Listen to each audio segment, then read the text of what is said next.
remind me to getting you back. This is gonna hurt. Ow. Right, hello everyone. How are you all doing tonight? Hello. Hello. Today is the Selborne-Fisher scheme. Technically, Patron 61. And the first thing I'm going to do is I'm going to open up the PowerPoint and I'm going to copy and paste the sources from one of the slides into the actual description below.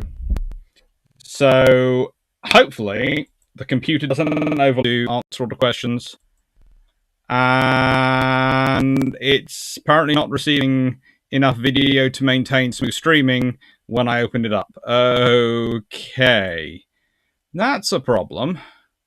It's supposed to be maintaining enough video to maintain smooth streaming. It really is supposed to be. And that is hooked in. Yep. That's all hooked in. This is a question from Bjturon.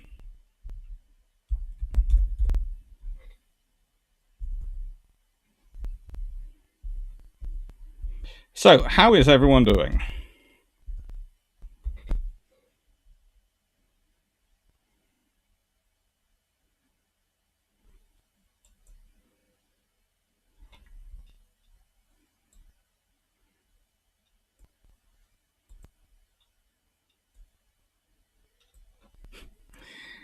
Right then, let's just have this as the start, and yeah. Hello everyone.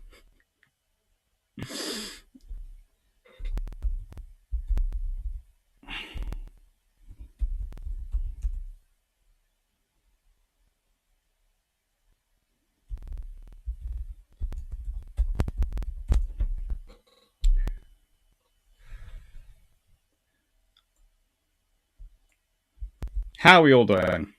Oh, good lord, that was weird, wasn't it?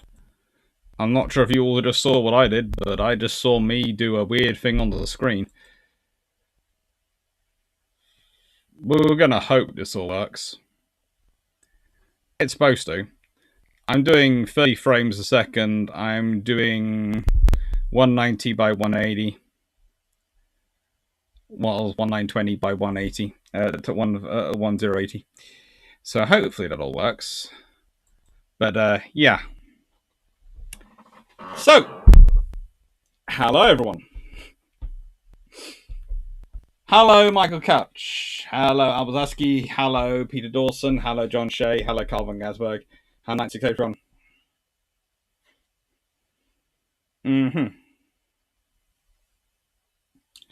Hello Dan Freeman. Hello John Sykes. Oh, how's Florida? Hello HMS Verdun. Haven't seen you in a while. Hope you're well. Hello Nolan Cash. Hello DG40. Hello DH89. And hello Dan Freeman. I think the computer problem is having some problems with mine. I think I'm going to open the window a tad to give it a little bit of more air.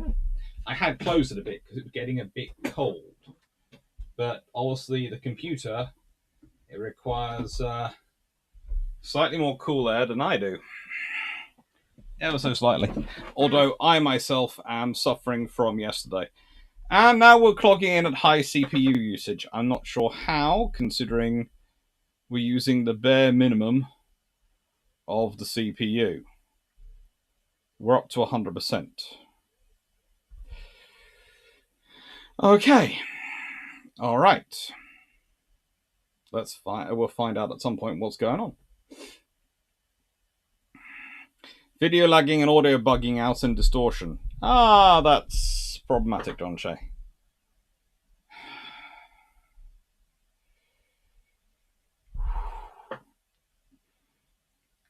I wonder if it's going to sort itself out, or is it one of those things I'm going to have to cut, restart, and rebuild from the beginning? I've gone down to 12 viewers. I have a feeling there are problems going on here. All right.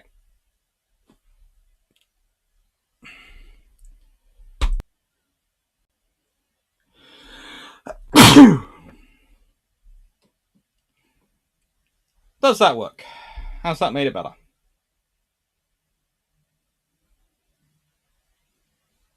We can hope. We can hope. Hello, everyone. So, hopefully that has improved things.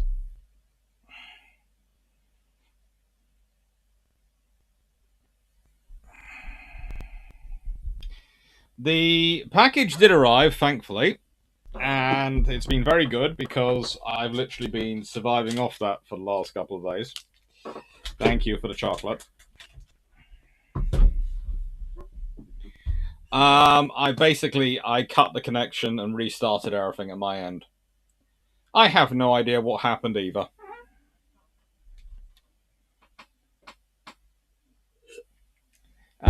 Basically, my theory is because of the way the graphics card, etc., is set up on the laptop, it uses the processor. So, at the moment, I've got the GPU at 17%, but the CPU is at 100%. And this creates a lag and all sorts of issues with the way XSplit runs. This is one of the reasons why, and I'm about to get into this here, it's quite so expensive the machine I'm planning on building, the tower unit. Literally, the price of the here's the interesting stat I've got from it at the moment, is that the price of the graphics unit card is the same as the processor, motherboard, and memory combined. In fact, it's slightly more.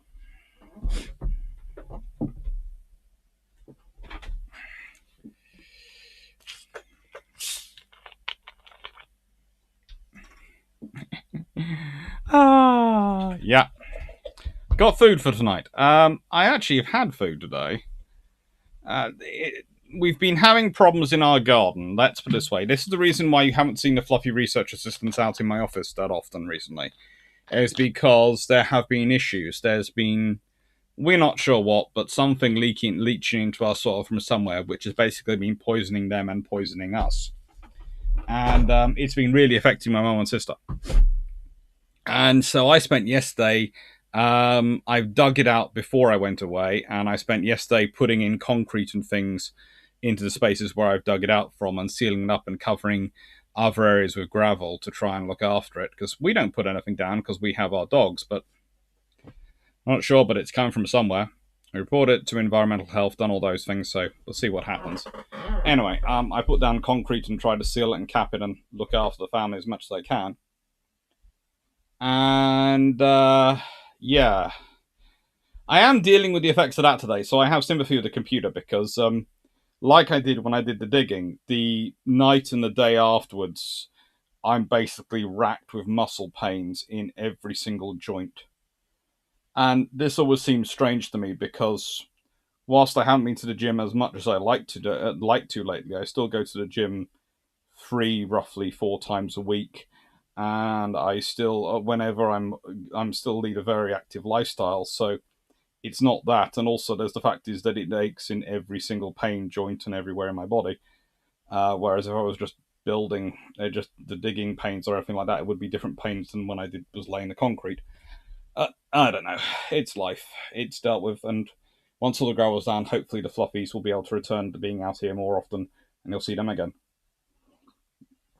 And hopefully by that time also, I'll have the tower unit up and running, and this poor laptop can go to focus on what it's good for and what I really want to use it for, which is writing the next book.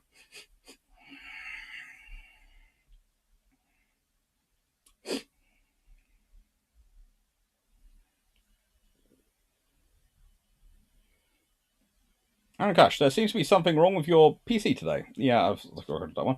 IO2, of course. Right when another stream starts, I need to go to the store. Well, good luck. Let's hope to see you soon. Where's World Technology Sense? Hello. Hellshut.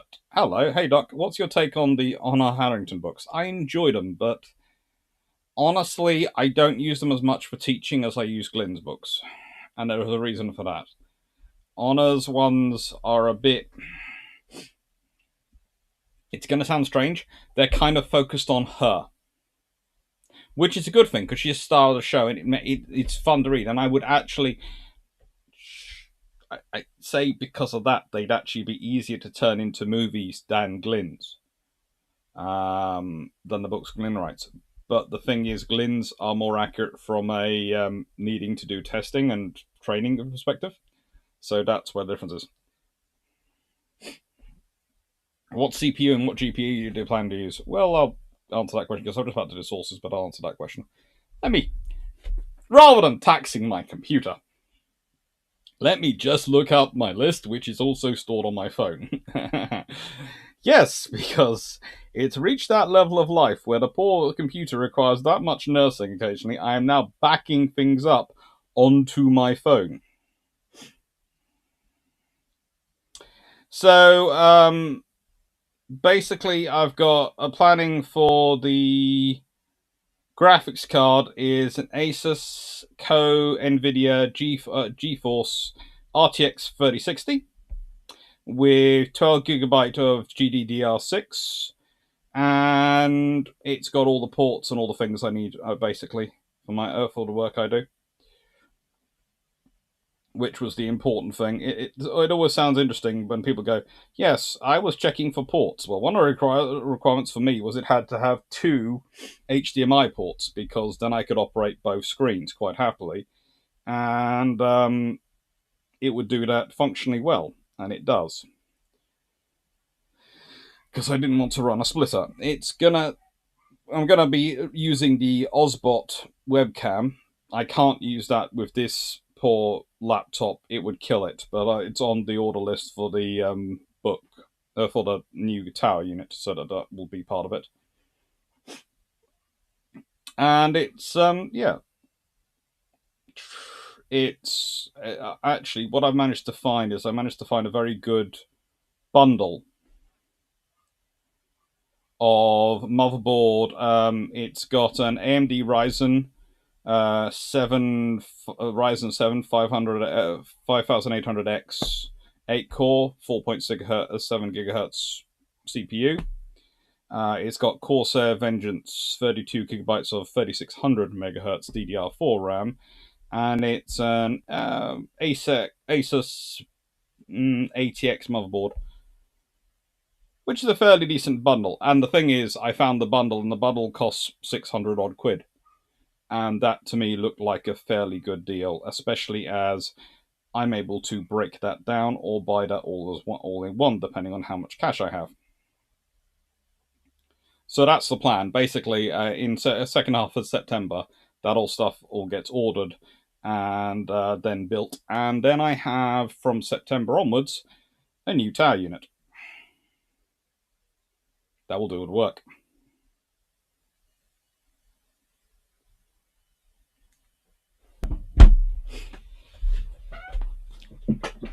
Other traits, digging paints. No, I do quite a lot of digging, etc. It's not paints from that. It's, I'd say it's. Let's put it this way. It's it caused my mum and sister to be very, very sick yesterday when I was moving the stuff around, and they weren't anywhere near the digging. They were just breathing it in from in the house and just getting into there. Me, I was doing the digging, covered up in everything.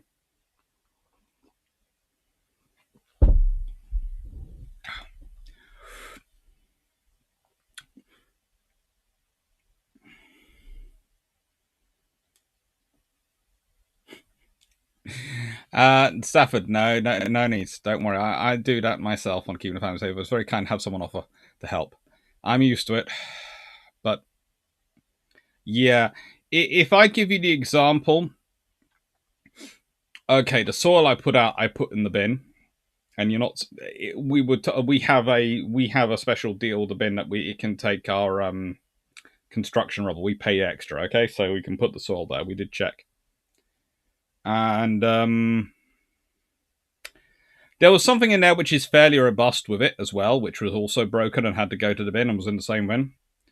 And when I was told I had to empty the soil out, they'd still take it away, but they wanted it in separate bags. Okay, fine, by environmental health. Took it out. That thing had been completely by the soil. And for those who don't know, my sister's a geotechnical civil engineer. She spends her life testing soils. She's never been allergic to soil before in her life. This soil, she gets anywhere near it, it's making her choke, and it's bringing her out in red spots and big welts and all sorts of things all over her. So we're not sure what's in there. Next Armchair Admirals will be being next week, I think. Tonight's live is the Selborne-Fisher scheme. And basically, I've been waiting for things to get going and the system to definitely be okay for us to start it properly.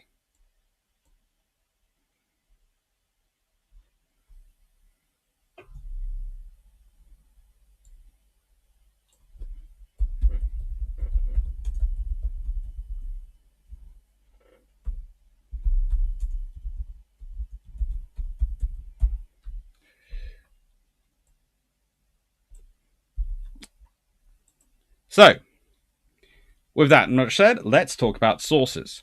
Now, one of the issues you have with the sources written about this period is that there are very, very good sources, but they often have the various authors' own biases. For example, we have this one from Marder, and Arthur Marder is one of the people who writes a lot about this period, about the Royal Navy in this period. He is kind of selective. He writes sort of this line: I attribute the lamentable failure to develop the fleet air arm in the interwar years as much to the battleship complex from which the Navy suffered, for within the Navy itself there was by no means wholehearted support for the flight to regain and develop its own tactical air component. The pro-battleship faction, misreading the lessons of the First War, was very powerful and regarded the onset of the fleet arm with profound distaste, not only from the point of view of potential challenge to the supremacy of the battleship, but also from the point of view of draining resources away from the big guns.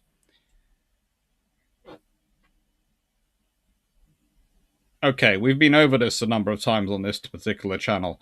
The battleship faction in the Royal Navy does exist, but ascribing them this all-seeing power is kind of strange when you consider you're dealing with a navy, which, as as discussed in actually further on in Goldrick's passage here, which I've also quoted, but has its own issues, which, whilst it does build 2 battleships under the treaty system, Nelson and Rodney, converts to, well, let's be honest, Furious is pretty much converted as well under this system, under treaty system. So converts Furious, Courageous, and Glorious, completes Eagle and Hermes, builds Ark Royal, and starts the Illustrious, and actually has, when you consider when they're ordering the King George V, orders 5 battleships at the same time they're ordering 6 aircraft carriers plus Unicorn.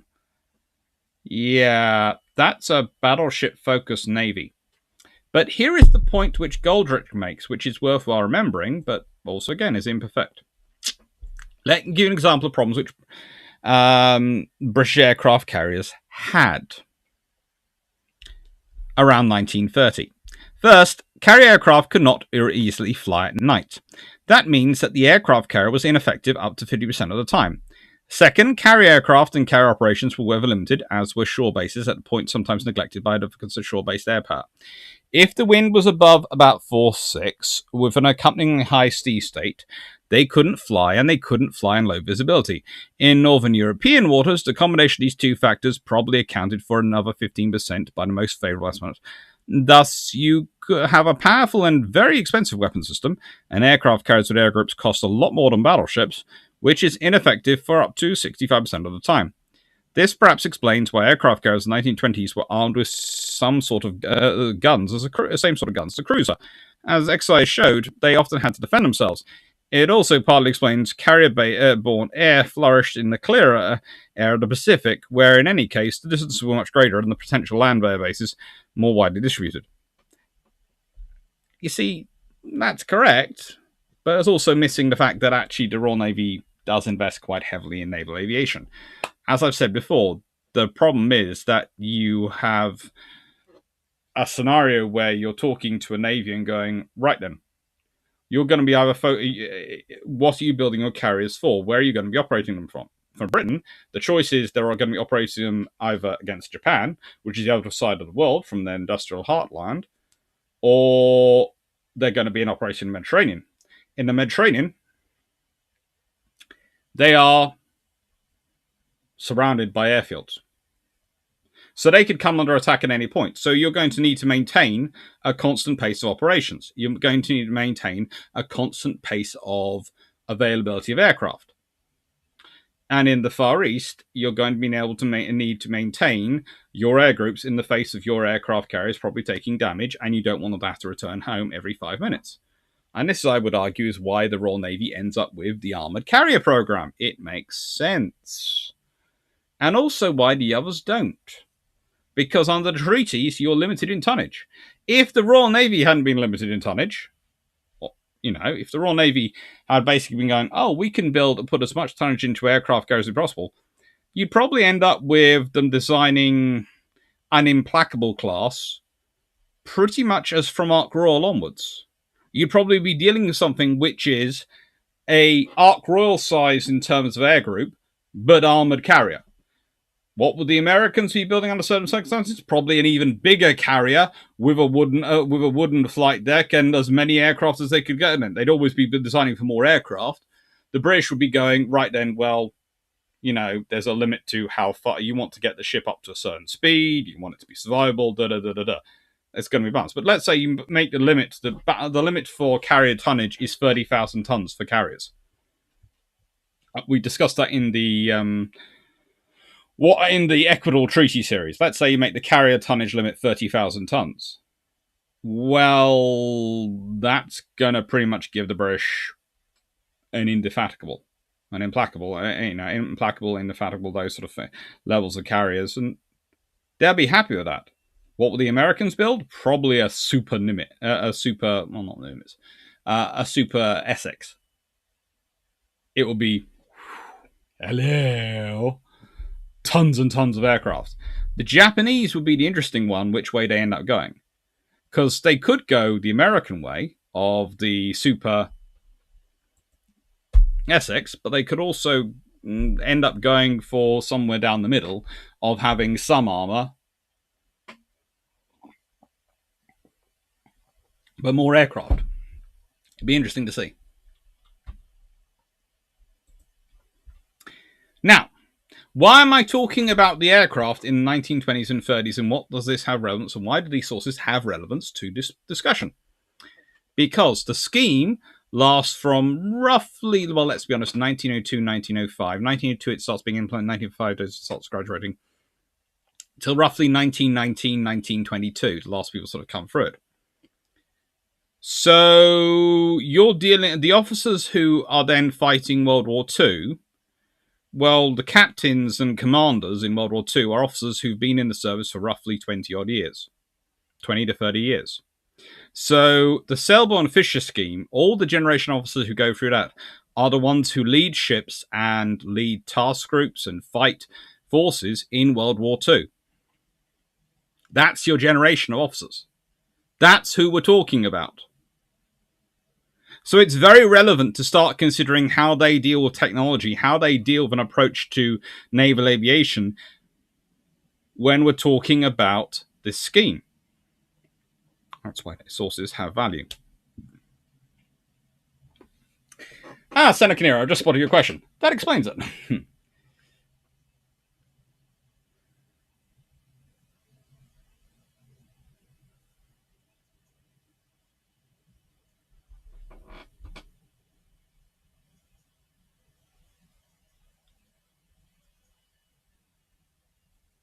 Okay, good choice, Dr. Clarke. Never go for the 18-inch gun option on the PC. The costs and payouts don't outweigh the benefits of 16-inch. No, it seems like a fairly good mix to go for. I'd love to wait 3 months, Wayne's World, but I'm not sure a nicest way this poor laptop can deal with 3 months. And also, I've been saving all the hider footage, etc., for specials over Christmas.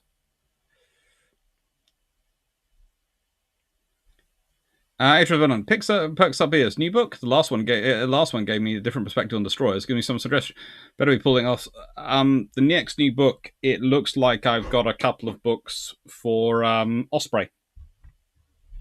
So yes, some little books are going to be mine, and I've got 2, which they've asked me to do, which I'm working on. And we're going to see where they go through. Hopefully, when I get the contract, you'll get them officially announced. But I'm doing that while also working on the next big book, which is on the Third Sea Lords. Wayne's World, buy the graphics card last. It will be bought in September. We'll see how much the price will drop by then.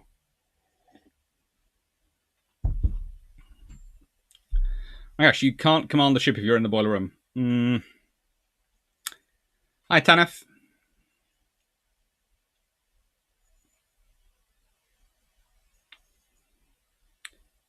Rankash, what's the soil contaminated luminous orange liquid? I wish. We have got soil samples. My sister is going to take them into work. Both environmental health and her are going to be running tests.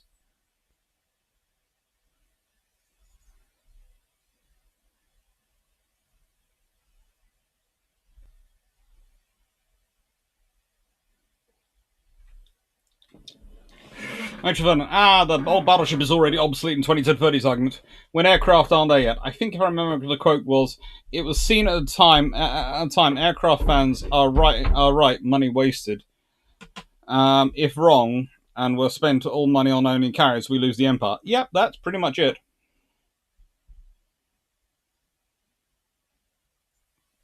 Oh my gosh, how effective would battleships of that era be in heavy seas and poor visibility though? They do fairly well actually. Ben Dosh, do you mean Audacious class rather than Implacable? No, Audacious class are next generation on. Indefatigable, Implacable, those two. Maybe a little bit Indomitable. It's a kind of case of whether they. I think the thing is they jump Ark Royal and the first three Illustruses. Where they land on the later ships, though, is entirely sort of subjective. It depends how much power and who's actually in which positions.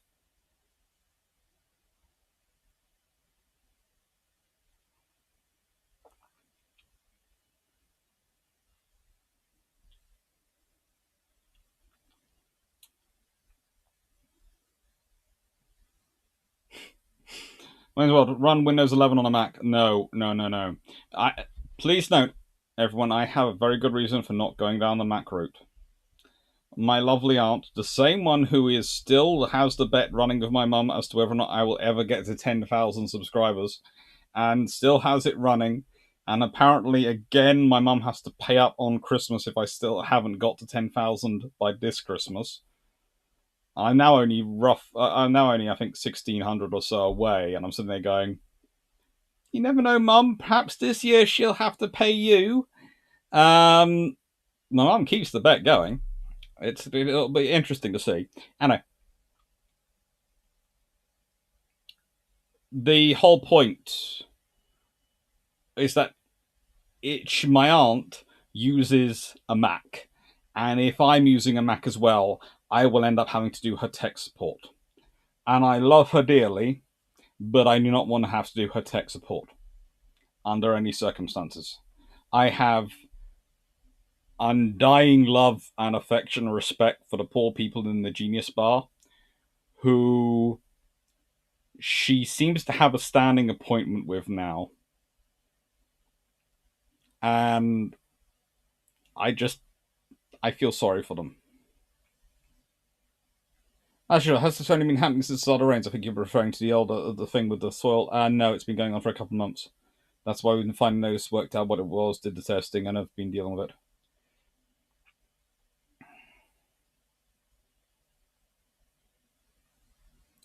Sure, I think the Americans would have started off with supermassive air group focus carriers, but I also think they would have moved forward with armoring them. There is a practical limit to air group size.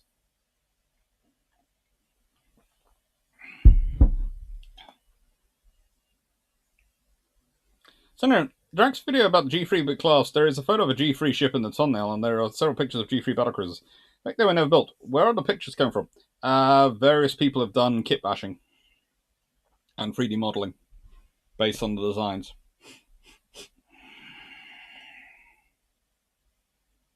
How's the feral research assistant Commodore? They've been very ill. The foxes in the area have been very ill recently. That's another thing we've been noticing.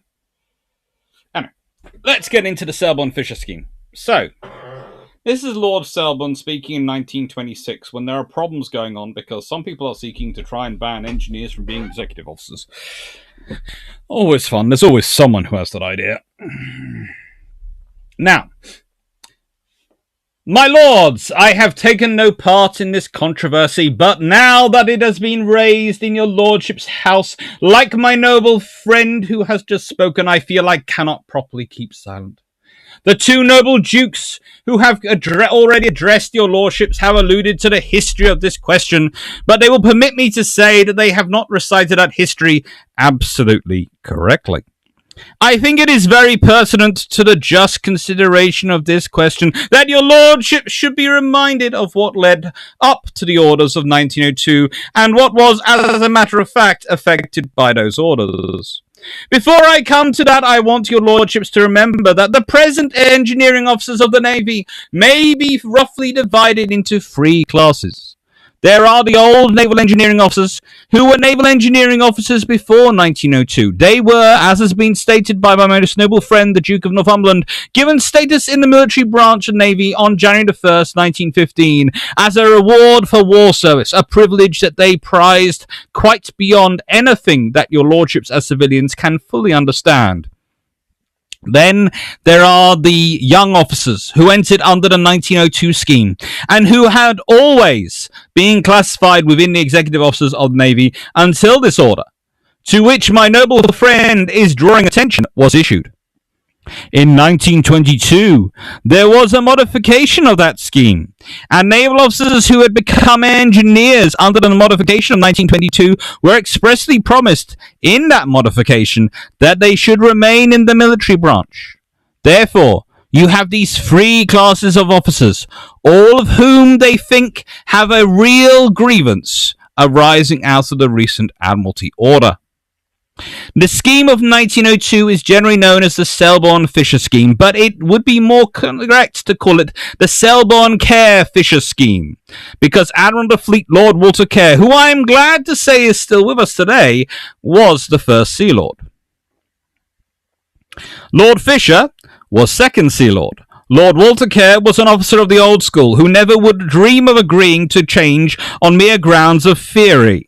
He would never agree unless he thought an important change was essential to the good of the service. I think a great deal too much stress has been laid on Lord Fisher's name in this matter. Lord Walter Kerr was just as responsible for the scheme as Lord Fisher, but Lord Fisher, as the second Sea Lord, was the particular member of the Board of Admiralty who had the work of administering the scheme.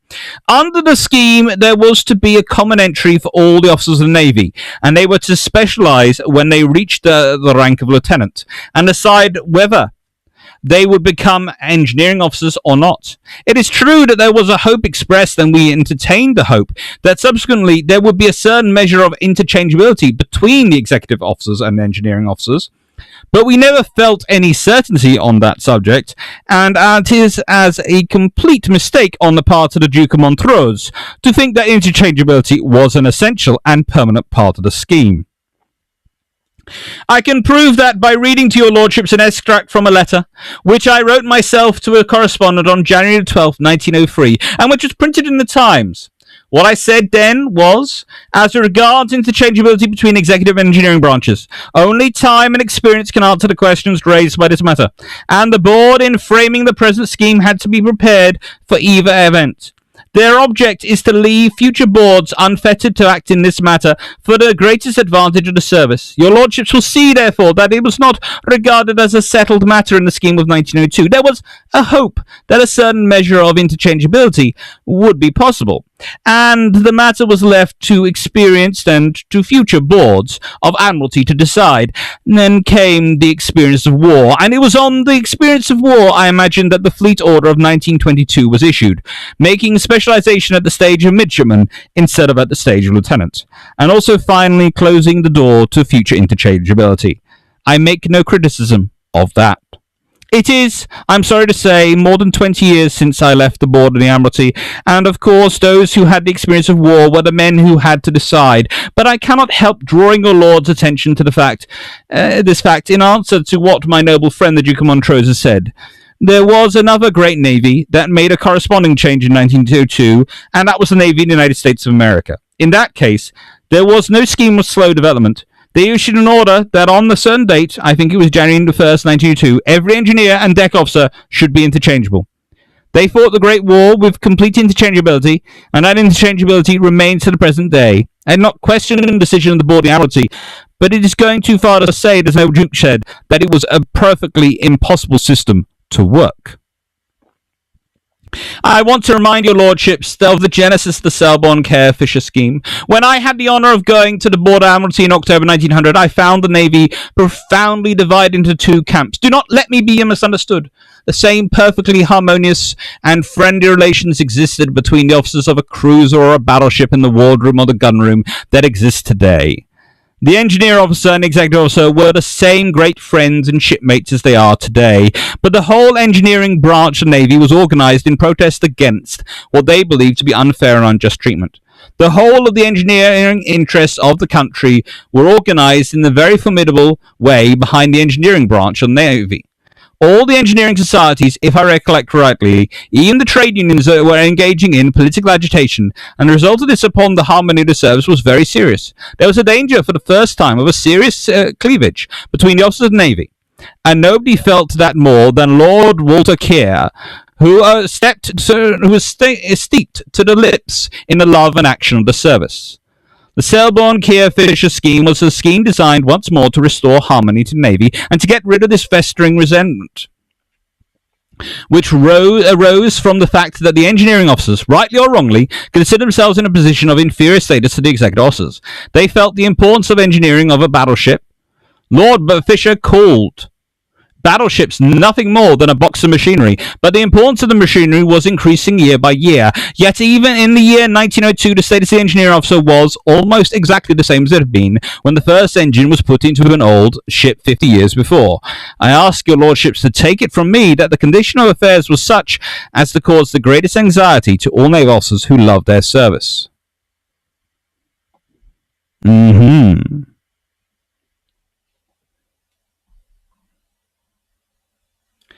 And he carries on like this. This is because the Selborne-Fisher scheme doesn't die down in its issues.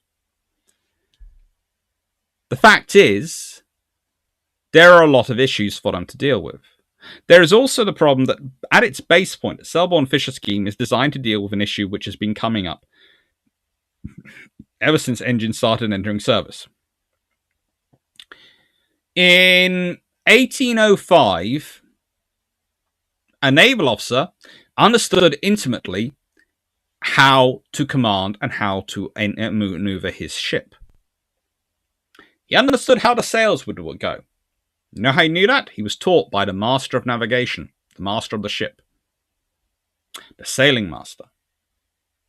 When he was a midshipman, there would be an education officer, a schoolie, and there'd be the ship's master, and both would teach classes. And they teach you how to command a sailing ship. And you'd go and serve up in the rigging as a midshipman. And you'd learn how the ropes went, and how you did things, and how things should be done. And then you get the introduction of engines. Well, for a long while, engines are just an extra. When they work, it's great. When they don't, we're back to sails. So you sort of, to an extent, don't worry with them. But as time goes on, everything gets more and more engineering. And suddenly, engineering officers are no longer special and no longer extra bonuses. They are essential to the running of your ship. And a good officer needs to know enough about all the functions of the ship that are being done so that they can properly assess the problems when their officers below them, from those departments, bring them to them. You need to understand. Look, this is always a difficult point to make, but it's a good tenet of leadership I find in my experience. I am not an expert. Let's say when I'm running Justin Craig courses, and I'm a course director. I am not an expert in geography A-level. I am not. I do not know chemistry A-level. I don't know physics A-level. I did physics A-level. I did maths A-level. I did ICT A-level. I did history A-level. I teach history. I teach government politics at A-level. And I teach them at GCSE. But I have to run a centre which can have all the subjects. It can have A-levels from all the different boards. It can have BTECs. All sorts of things can be taught there. The pre-U courses, all of them. And I have to support them. So I make it my business to know enough about those topics and to keep up to date with the changes of them, so that when a tutor comes to me and goes, I have this problem, I'm trying to teach this, I need this done, how do I go about getting the support? I.e., I'm going to need the extra large projector, or I'm going to need some A3 photocopying, or this, that, the other to make it work. Well, I will understand A, the problem. B, I will hopefully, if I've managed to sort of study it, talk to enough A-level tutors, etc., I will have anticipated the problem, make sure they're in the correct room to support them in the first place. For example, if you're teaching maths, physics, or chemistry, I will always seek out the rooms which have the most whiteboard space and stick you in them, because in my experience, those tutors always need more whiteboard space. They always need as much as they can, and they're also it's always a case of, even if they say they're going to run things on computer, they always end up using all the whiteboards and every single one they can get a hold of. Also, never put them in a room which has white soundproofing boards, because they will treat them as if they're extra whiteboards. Experience. So you learn how to anticipate these things. Okay, you want the A3 photocopying. We don't tend to supply A3 photocopying, but this is how we can make it so we can scale it. We have to sharpen the image and we have to scale it down. So if you let me run it through the photocopier, I know how to deal with that and make sure it comes out good for you. And I can teach my course assistants to do that. I still can't go and teach geography A-level, but I can work out what support they need. I can't go teach GCSE biology, but I know what support they're going to need. That's the point. And that's what really the Selborne-Fisher scheme is about. It's about giving junior officers enough training in engineering, in navigation, all these things, that when they go up to becoming captains, they have a basis in all of them. They will then go and do their lieutenancy as lieutenant and lieutenant commander in their specialization. So they'll spend the next 15 odd years in their specialization after they've become a lieutenant, which they'll do at Greenwich. They'll go to Greenwich, that's their university. Do all their specialism training, come after that, go to their years in the Navy. Come back, and they'll do the Naval War College. As a lieutenant commander, as a commander, captain. That's where they get taught how to run a ship and how to start thinking about a higher command. And then they go out to become an executive officer on a ship, and then they da-da-da-da. And the whole idea was to bring things together and take them apart. So, ship's master was an NCO. He was a warrant officer, and he was still in the midshipman he still did the training of. Midshipmen did not tell the master what to do. They took instruction from them. The ship's master was a specialist at navigation.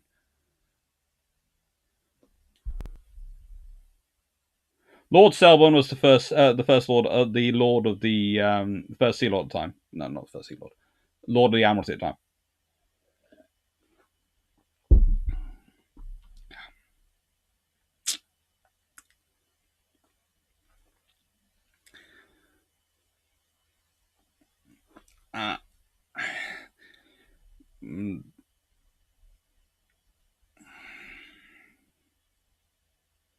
Sewage contamination, maybe? Not as far as we know. We've got no sewage or things around us which could be running that one. They're all the other end of the side of the house.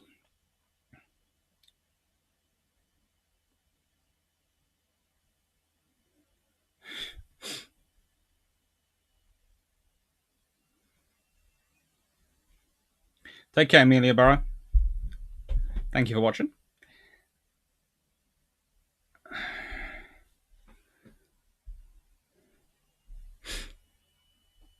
So anyway, in the Merchant Marine, engineers can't become captains, but the chief engineer is number 2 of the ship, number 3 being the chief cook. Well, would you want to argue with the cook if he gives you an order? You don't want to get fed. But the captain is more primus inter para.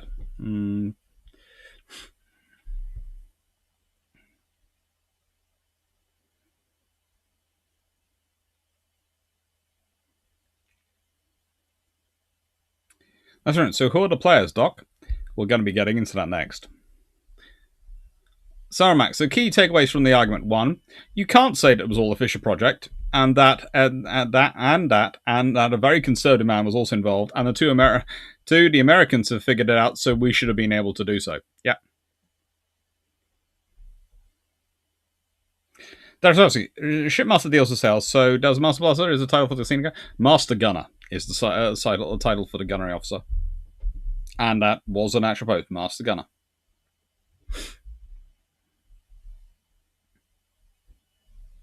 That's right. The engineers are the ones who are more likely to lose in high numbers. For example, Hood, when she goes down, she takes her entire engineering crew with her.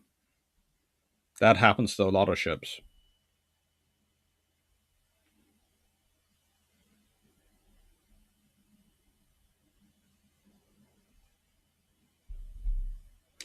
Everyone, for people thinking about Shipmaster, think of Brian from Star Trek. You might technically outrank him, but not listening to him will end badly for you. Honestly, that's a fairly good approximation. You're wrong. The ship's captain. No, in status, the ship's captain. Ship's cat is number 2. In command, it's the engineering officer. So, this is Lord Selborne. Does he look like a revolutionary to anyone who's watching this? Does this man speak of revolutionary? I'm going to do radical change on anything. I mean, he was born in 1859, so by 1902, he's what, 41, 40, he's 43 years old? He was an MP from 1882 to 1895, so let's see, he became an MP 23 years old. So he'd been in politics for 20 years by the time this happens. Yes, he's a member of the Liberal Party, but this is the Liberal Party of the late Victorian, early Edwardian period. He was the son of Lord Chancellor Randall Palmer, the first Earl of Selborne, and Lady Laura, the daughter of Vice Admiral William Waldegrave, 8th Earl of Waldegrave. Yeah, this is someone who's really not interconnected into the aristocracy and is really going to promote radical change. He was educated at Temple Grove School, Winchester, went to University College, Oxford. He took a first-class degree in history. He's a historian. Look, please note, and I'm going to do this on my little hobby horse here, if you consider the amount of people who have history degrees who end up running the world and running countries, just be very afraid. It's one of the reasons why I worry whenever people with history degrees who have come through the various systems, and usually from some of the posher universities, start saying that, oh no, you need more STEM. Everyone needs to do a STEM degree. And you go, yes, but who are you taking on as your trainees? Oh, they're people with history degrees and doing your interning. And basically, people with history and politics degrees, sometimes they go up and do law conversion courses, they go into law. Those tend to be the people who end up getting elected, becoming MPs, becoming ministers, and running things. So, yeah. Basically, history is a very good grounding for teaching you communication skills and how to assimilate large volumes of information and turn it into something you can present to people. Those are very good skills for politics and very good skills for getting ahead in life. Be very afraid whenever anyone high up the food chain starts telling you that no, we don't want more poor people or anything like that having histories. And this is coming from someone who has, as I've admitted before and as I've said before, I'm a former Conservative borough councillor. Also a former scholarship boy. Well, I was a scholarship boy. Hence the accent. So, I feel I can speak with some authority on these things.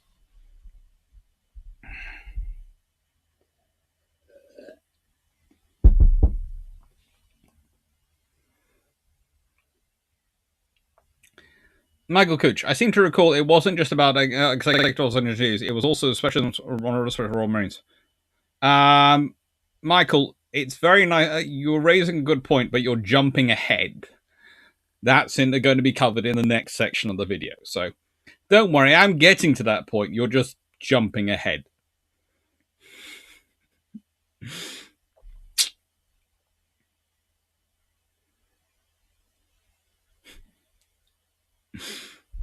There's a real anarchist, that one. You can see him outdoing this quite easily. Yeah. Very sure. I might be wrong, but I remember this. But I think even Beresford was a supporter of the scheme, and he never supports Fisher. Yes, this is the strange thing. Fisher's biggest critic, Beresford, was actually a staunch supporter of the scheme. No worries, Michael. Just pointing out. I'm getting there. You're just hitting the beating the punchline. I've actually got the whole thing of who gets there. Now, it's not just Lord Selborne. It's also Lord Fisher. Now, Fisher is as technically minded as an officer of the executive branch as you can get. He's been through both the torpedo and the gunnery school. He's run both. He set up the torpedo school. He picked consistently as his flagship HMS Renown. He liked her because she, despite her technical status as almost a second-class battleship, she was fast. In fact, you can say Renown was almost a proto-battlecruiser, in that she was faster than the regular battleships, carried almost battleship levels of firepower,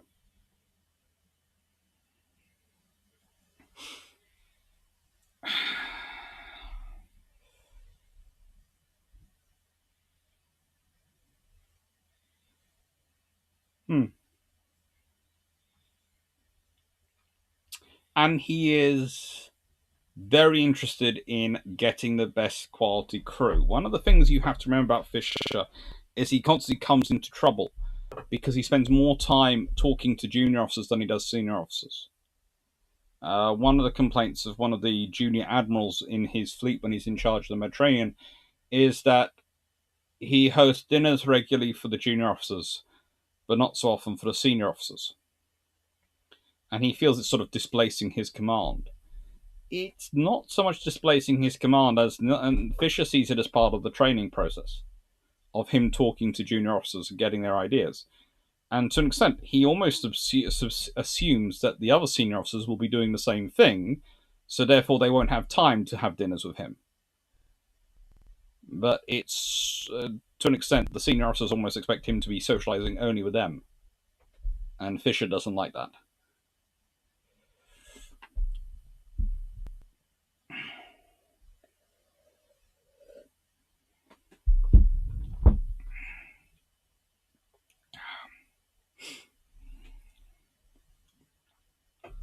So many lawyers read history. I only sort of did, but frankly, I use that the history bits more in my profession than my law degree most of the time. Yeah, I'm told that by lawyers quite a lot. Oh, good lord. So, and here is Lord Kerr with his first flagship, HMS Trafalgar. Again, he looks very, very revolutionary. I have to admit, I haven't seen anyone look more like a revolutionary than Lord Walter Kerr. He is just pure revolutionary.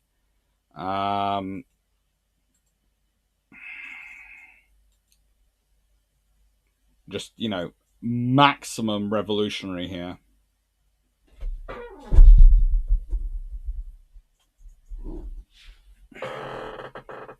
Definitely,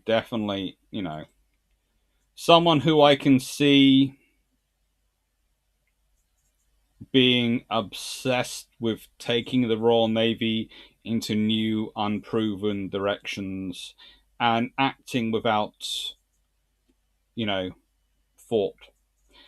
This is what Lord George Hamilton, who was First Lord of the Admiralty from 1886 to 1892, wrote of Kerr. Kerr was the embodiment of accuracy, moderation, and reliability. During the latter part of his career, when at the top of his profession, his decision or ruling upon any disputed question, either personal, disciplinary, or administrative, was accepted without caveat by the whole service. Cautious in making changes or reforms, he never went back upon his work, nor stultified his previous utterance by pyrotechnic capitulations. For 5 years he was my head naval secretary, and a rock upon whom to rest. He was as good afloat as he was in council, a splendid specimen of disinterested loyalty and devotion to the highest demands of duty.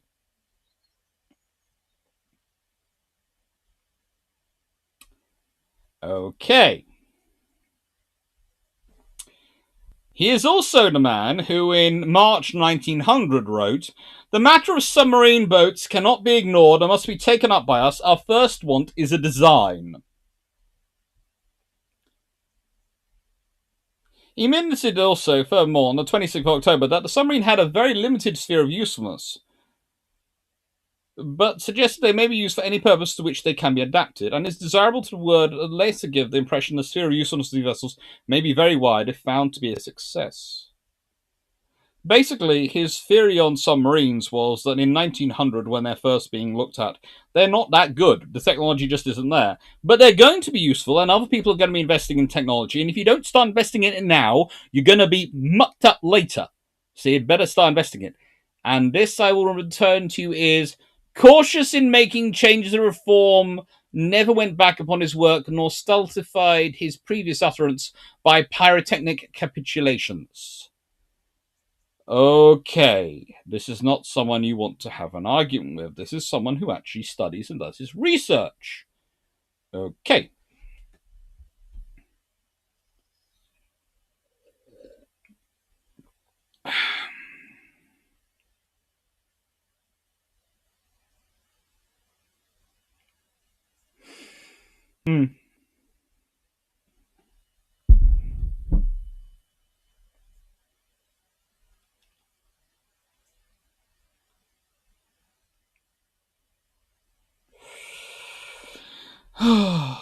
Fun times. Also, must note that Lord Care had risen to all this rank and all this duty whilst being a Roman Catholic, which wasn't necessarily the easiest in life in this period, in the late 1800s, early 1900s still.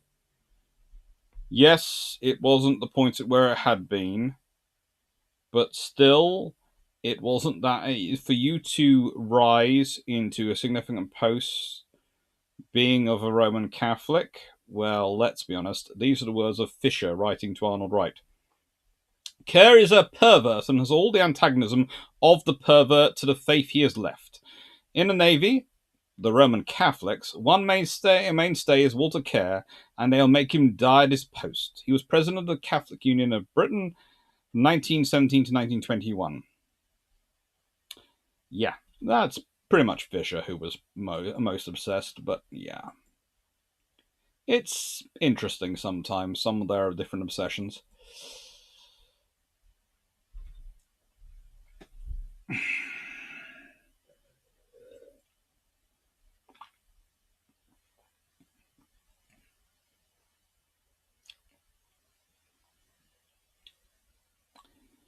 That's right. Admiral Fisher can do as he wants. Well, the trouble is, if he talks to junior officers, he might hear things about the seniors which the senior officers don't want him to hear. That's the first thing. Let's put it this way. My view is always this.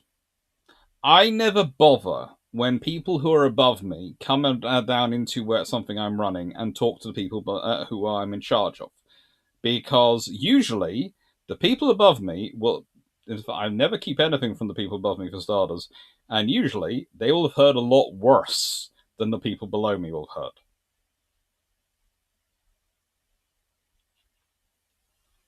Because the people above me will have the complete unvarnished truth.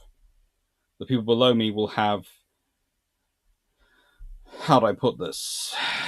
The information they need to carry on with their jobs, and the information they need to learn from. Some of the issues they don't need to have the full technicolor detail, i.e. when a toilet... Before anyone starts getting fussy about it, if, let's say, and this has happened to me, toilets have backed up, the people below me need to know it's fixed. They don't need to know how it was fixed. Because they don't have to do the fixing. The people above me need to know how it was fixed because they might well be paying the bill.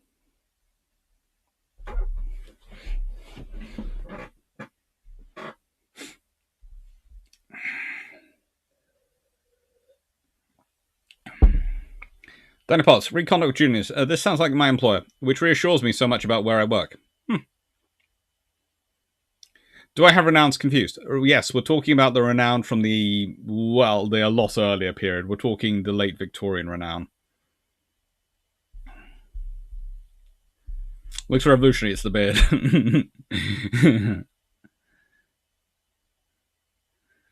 Ruin Cash, what you don't realize, Dr. Clarke, is they all have Che Guevara posters in their bedrooms. Yeah.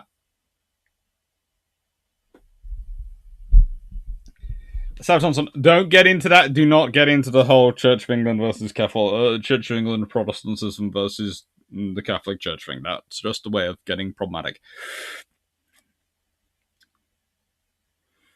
If Kerr lived long enough and got bored of RN, he could almost magically apply for the British Navy as admiral after it regained independence.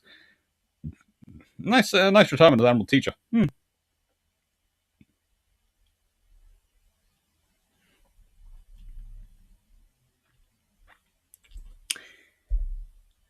So the scheme is about more, though, than just where people go and what point in their career. This is the first thing you have to realize. It's also about infrastructure in terms of schools and where people are going to go into schools and how they're going to get there. So they start implementing the Royal Navy College Osborne. Why? Because if they have the youngsters go to Osborne, then that immediately doubles the capacity of Dartmouth, which they rebuild. So instead of everyone going to Dartmouth, they now go and spend their first few terms at Osborne, and then they move on to Dartmouth, which immediately doubles your capacity. If you think about it, if you're taking people down from spending 4 years, roughly, in one building to spending 2 years in there, well, you've now got space for twice as many. So it's about increasing capacity as well. Greenwich stays the University of the Navy, and this is where sub-lieutenants would go to get their specialisms. You must remember, at Greenwich, there's also, usually at Greenwich, sometimes at other places, there is the Royal Navy War College, which exists 1900 to 1914. Starts off at Greenwich, then moves to Plymouth, then Portsmouth, and then returns to Greenwich in this period. It just keeps on wandering. Oh, my lord. Why, Royal Navy War College?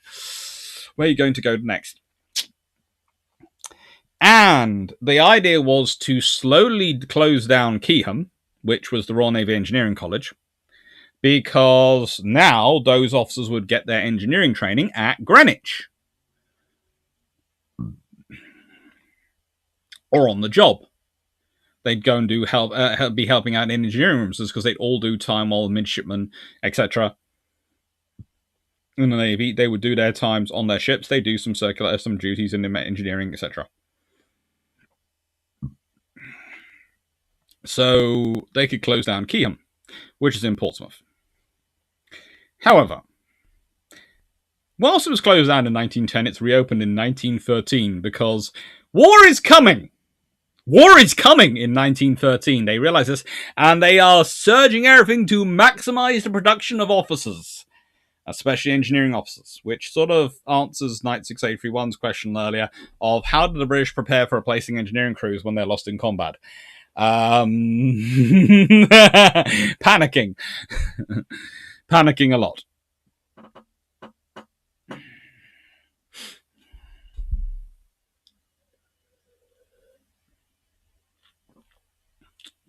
Cold War Chemical. Would you rather be on HMS Captain or in the 2nd Pacific Squadron? 2nd Pacific Squadron, you have a chance, so I go for them.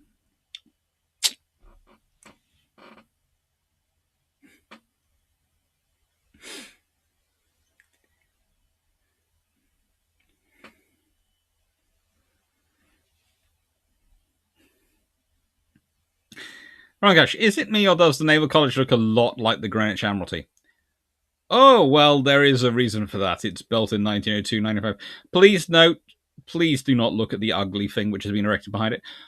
Look, I realised they needed to expand it, and I realised they built the best they could. But honestly, Who builds that kind of brick monstrosity on the hill behind this beautiful construction? It's beautiful. Why would you do it? Why? Now, admittedly, you might be thinking, well, there's not going to be drones or people flying around, so no one will see it. Because they'll be looking up at this beautiful object, so they won't see it. Yeah, but now I can see it. So no future-proofing at all. No thought for me. It's just terrible. And this matters, okay? This is all about increasing the throughput of the scheme, but it's also about... The scheme is structured as much as it can be around increasing number of people getting in there.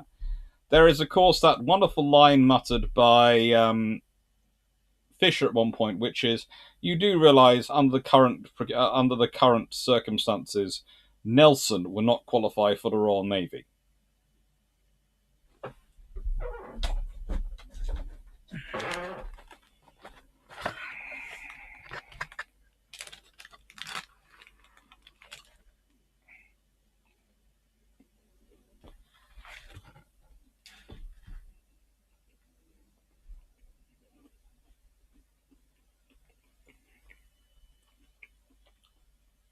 It's just so, you know, Navy recruitment had gone through so many slow changes, slow evolution from about 1830, 1840 onwards. It had changed completely in its procurement and its way to get in. And it was causing problems. The Navy was not getting enough sailors through, enough officers through, and they weren't coming through capable enough. And this was in the Navy's own opinion. If you've got something which unites Beresford and Fisher, in terms of agreeing there's a problem, and in agreeing on a solution, and it tells you there's a pretty big problem going on.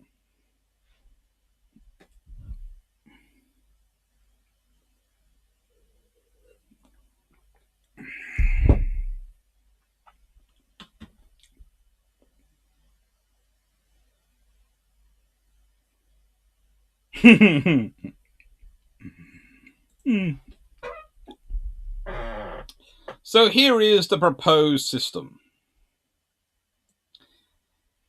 Basically, the idea is to consolidate initial entry and training across the military branch, engineering branch, and Royal Marine branches into one common entry.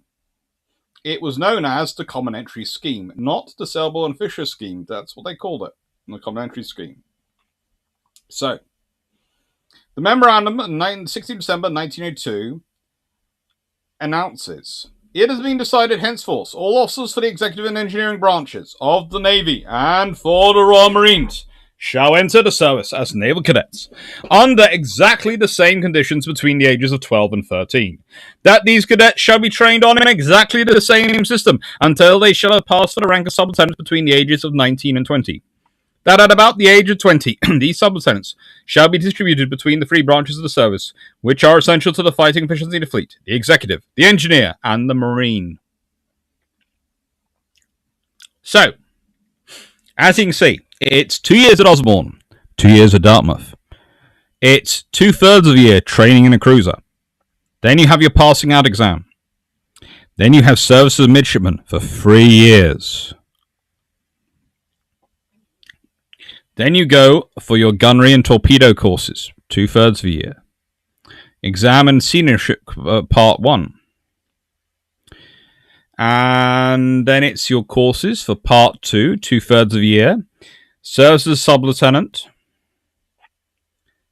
And then you go off to your various fields, your various specialist fields. So, will you go for engineering? Will you go for gunnery? Will you go for torpedo? Will you go for general service? Will you go for instructor?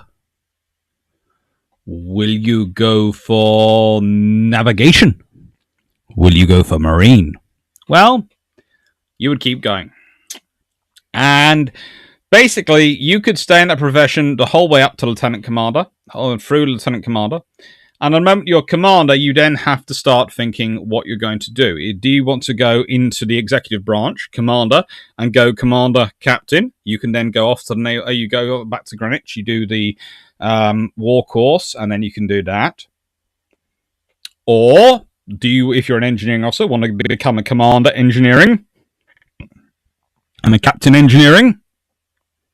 Or do you feel the need to be a Marine? Do you want to stay as Commander Marine or Captain Marines? And go on further. Now again, the Marines would be given naval ranks. Interestingly enough, theoretically also on the scheme, you could go to Commander in your own field, in everything except engineering, and then carry on into executive and turning up as a captain. Seems to be slightly more difficult in practice rather than in theory, but it is there. Audio's being temperamental. I'm sorry for that.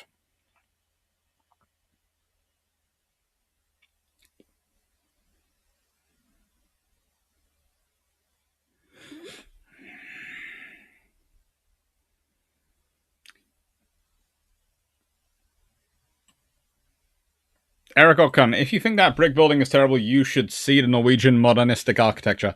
Pure square blocks in grey concrete. You have my sympathies. I'm sorry about the audio. I hope it gets better.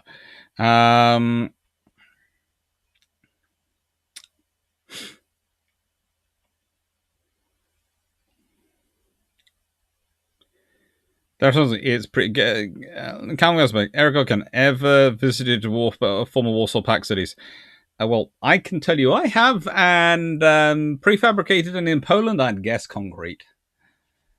The better ones are in concrete. Some of them are prefab and interesting.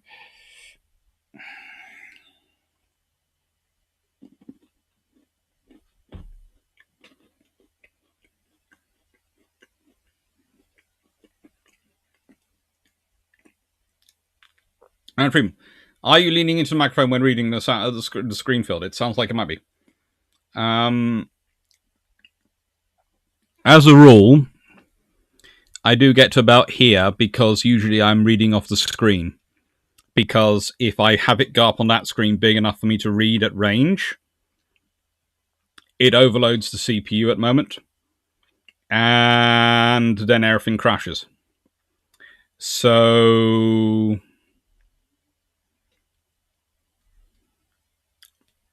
apologies.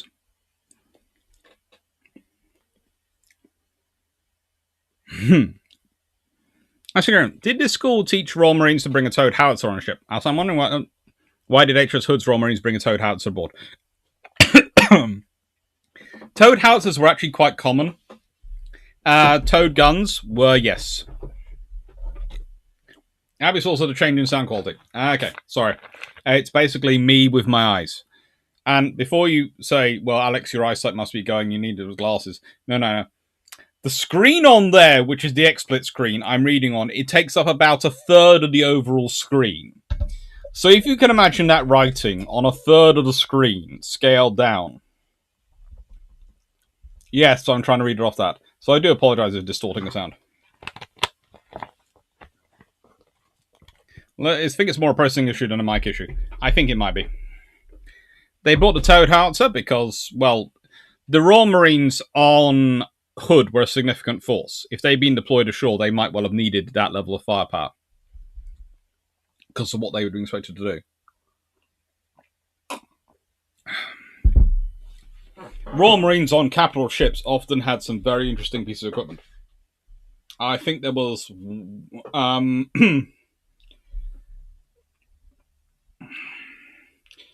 there was at least one going around in the Mediterranean which might have somehow acquired a World War I era Rolls-Royce armoured car.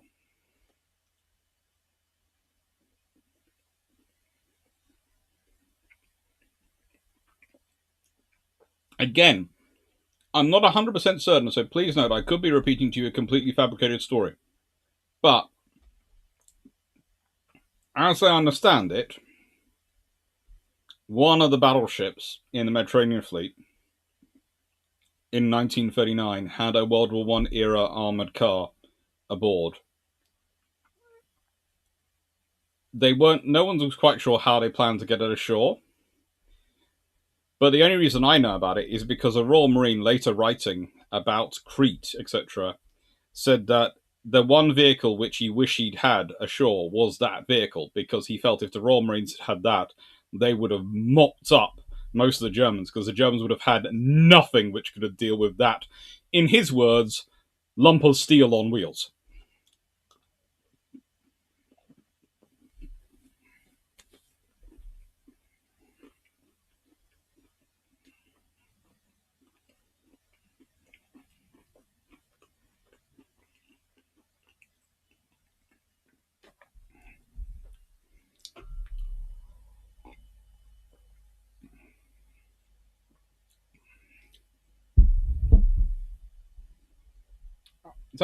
Oh, I have a 42. There is a big screen here, but I have your the live chat coming up there, and I have got a second one of those screens, but I can't plug it into the laptop, because if I put two screens onto the poor laptop dies. So this is why I'm waiting for the tag, because then I can have two massive screens, and it will be fine.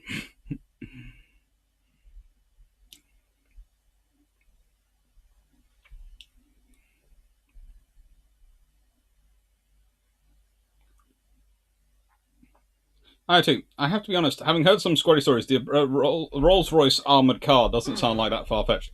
It doesn't to me. This is why I repeat it to you, because it doesn't sound... But again, I always have the rule with YouTube, and it's different from...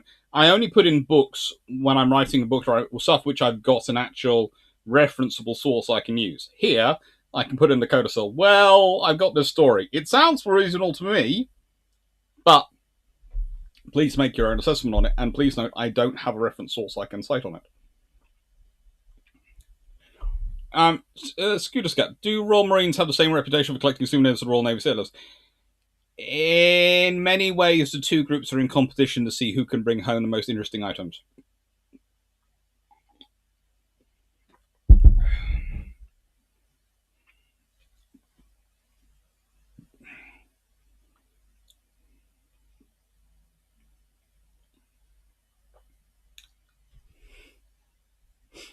Mainsbud, if I decide to find problem series with a great introduction to naval history, plugging it. Thank you.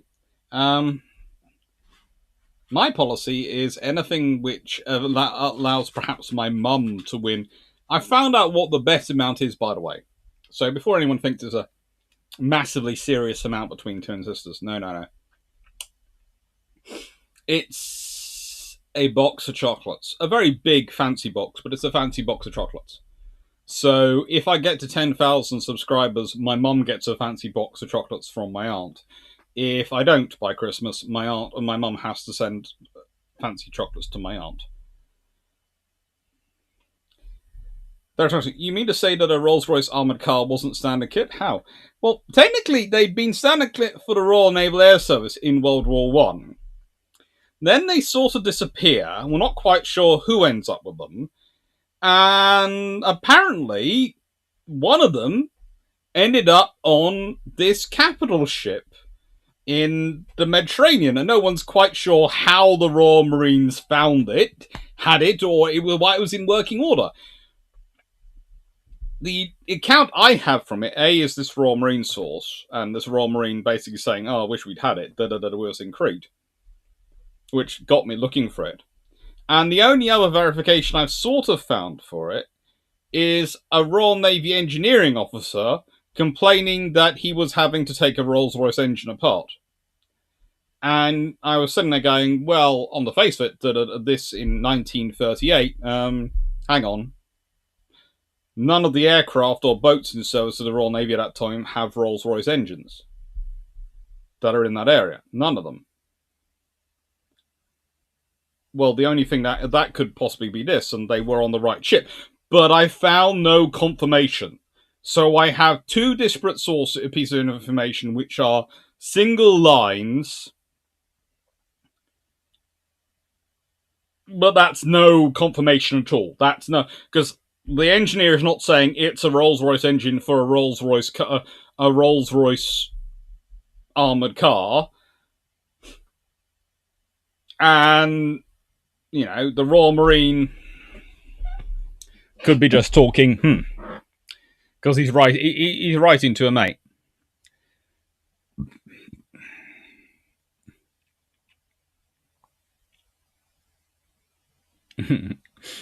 So, specialization. The Navy made it clear that no nominations will be given to boys whose parents or guardians do not declare for them that they are prepared to enter any of the three branches of the service at the termination of their probation period of service afloat. As far as possible, each officer will be allowed to choose which branch or service he will join, but this must be subject to proviso that all alike are satisfactorily filled. When I say, well, this Rolls-Royce armoured car wasn't in Crete, sadly enough. If it had been in Crete, it might have been different, because let's be honest, if anyone wants to look up Rolls-Royce armoured cars from World War One, those are not things which paratroopers in World War Two would like to run into. You've probably heard myself, Drac, and Jamie all to say the same thing, that if you are not carrying sufficient firepower that you can deal with a T-64, you're in trouble these days, because there are a lot of T-64 hot rods running around. Well, in 1930s, early 1940s, World War One Rolls-Royce armoured car was a similar thing. It was a hunking lot of steel.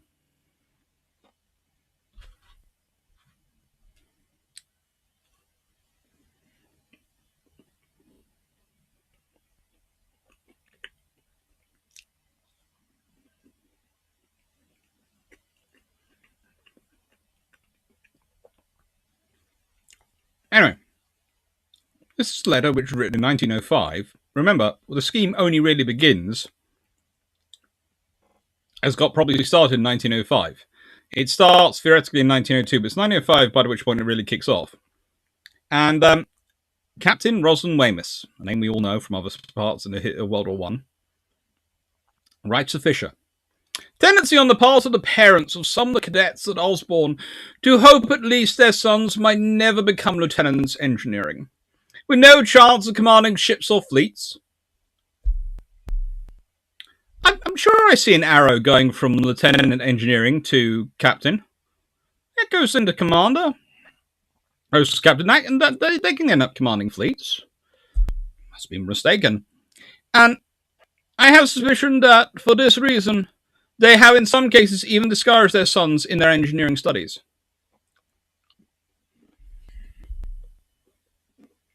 Mm-hmm.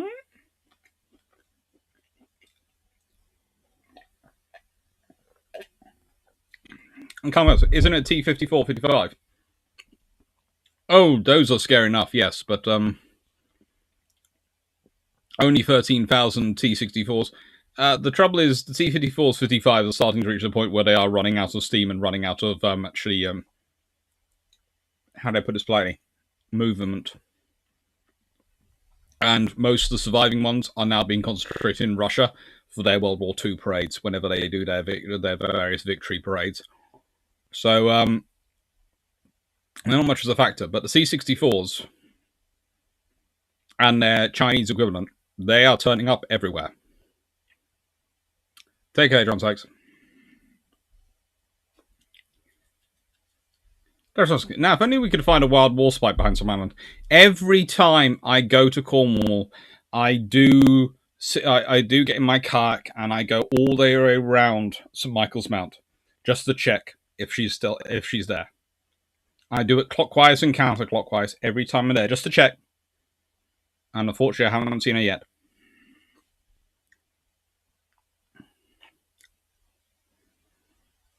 Dapperin, which was worse, to have your son become an engineering officer or a marine? I will get to that in a bit. Isn't it the T-34 that's one to be worried about? If you're at the point at which you can be defeated by a T-34, you've got no reason being in the warfighting business these days. So, How difficult would it have been to get a Rolls-Royce armoured car on a capital ship, and how could they have stored it? Well, okay. This particular ship technically was supposed to had been upgraded to be able to carry aircraft and have a hangar for aircraft. So, in theory, they have spaces. They also have petrol.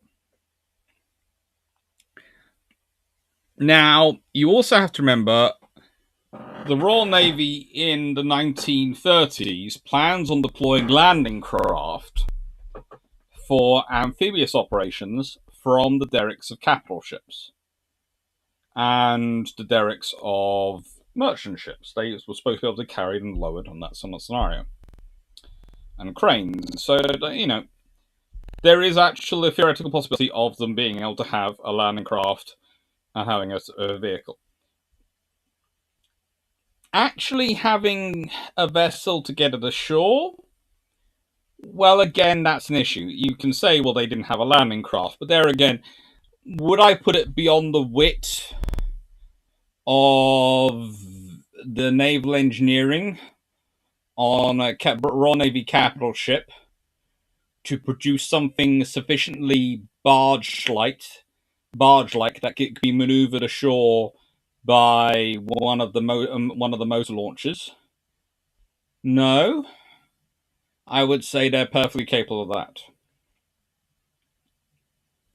So there's lots of cranes, there's lots of people with engineering ability. If you've got a sufficiently motivated captain and marine and engineering detachments, I would say it's highly viable.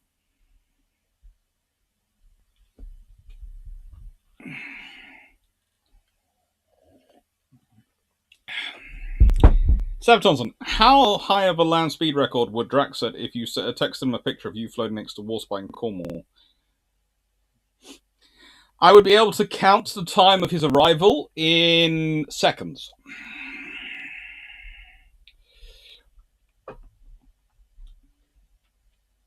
More interesting fun would be to text the image to Mrs. Drac and see how long it takes her to show him.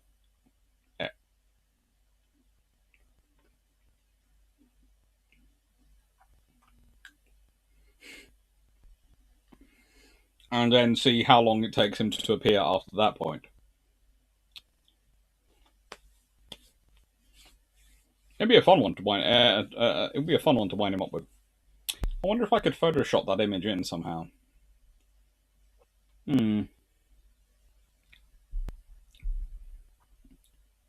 is relatively easy for them. Right.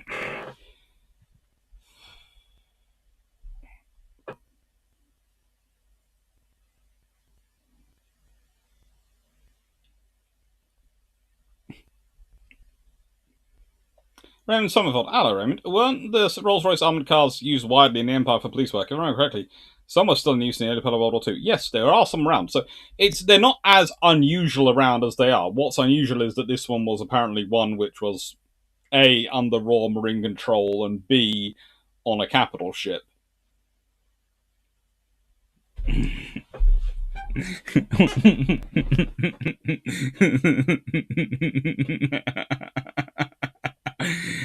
Oh.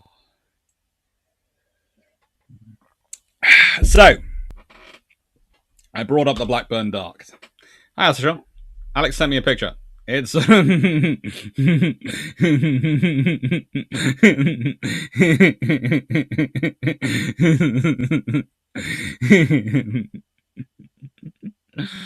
so, yes, I've got a Blackburn Dart here because this is one of the points we've got. The officers going through this and entering these things into service, I cannot overstate, were the products of the Selborne-Fisher scheme.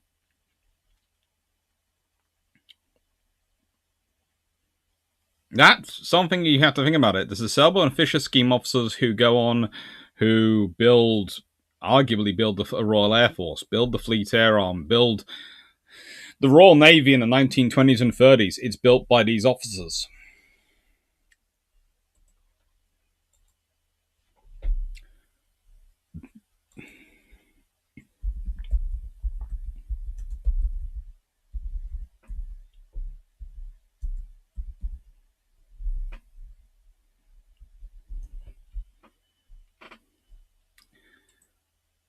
Now, it's not that many officers down the road. Once you're in 3rd Sea Lord, and I was sort of looking this one up, you start looking through the various ranks of officers who are 3rd Sea Lord, and who succeeded who and when they entered service. You find that Bruce Fraser, the Ghent officer who comes after Henderson as 3rd Sea Lord, is a graduate from the Fisher-Selborne scheme.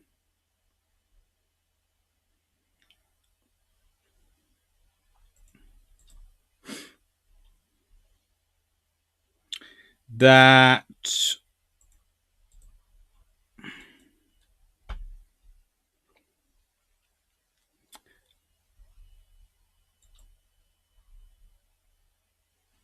Admiral Somerville, no, he wasn't. He managed to break into service in 1897, so he was in before there. 3rd Sea Lord. Frederick Wake Walker. He's going to be, isn't he? Yeah, he is. Yeah, Frederick Wake Walker. He was a Blackbird. He was a product of the Selborne-Fisher scheme. All these officers, a lot of them, and a lot of the very important captains of the Royal Navy in World War II, and a lot of the very important commanders in World War II, and mostly sort of a huge block of officers, are products of the Fisher-Selborne scheme, or Selborne-Fisher scheme, or the Selborne-Fisher scheme, if you want to be honest.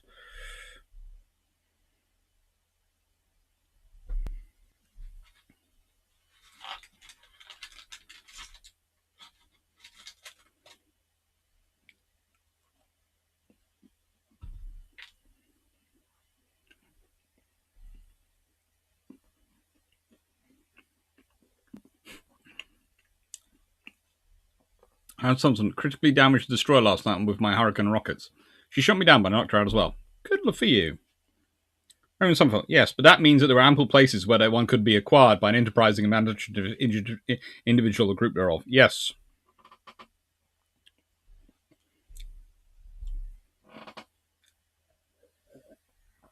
Take care, Daniel.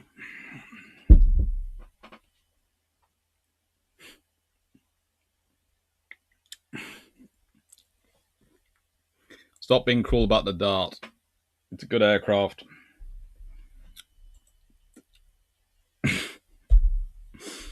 Okay, so here is the opposition. Now, the assessment of the Dreadnought project is this. And they're one of the people I'm quoting quite a lot in this because they've done a huge amount of research, and I cannot recommend my friend enough on this. Simon is, well, how do I put this politely? Let's make sure I give him a shout out properly and mention his Twitter.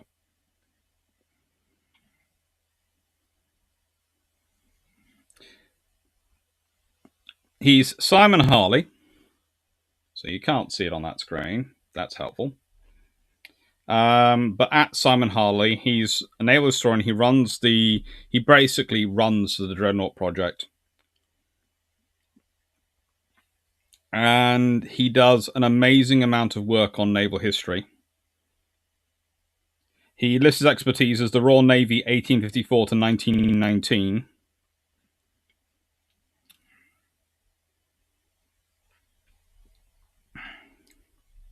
And he specializes in going and doing the research into the people. If you consider, I do a lot of in-depth work on the engineering. Okay? There are certain people I go and look into depth of, but I do mostly, I do the engineering, the ship design, those sort of things. And the strategy and those and that area, and why they're procuring what they're procuring. Simon's area is the people and their backgrounds, what they get up to, what their training is, what their experience is. If you have a question about a person's career, you go to Simon Harley. If he doesn't know, he'll know where to go to get it. You're just amazing.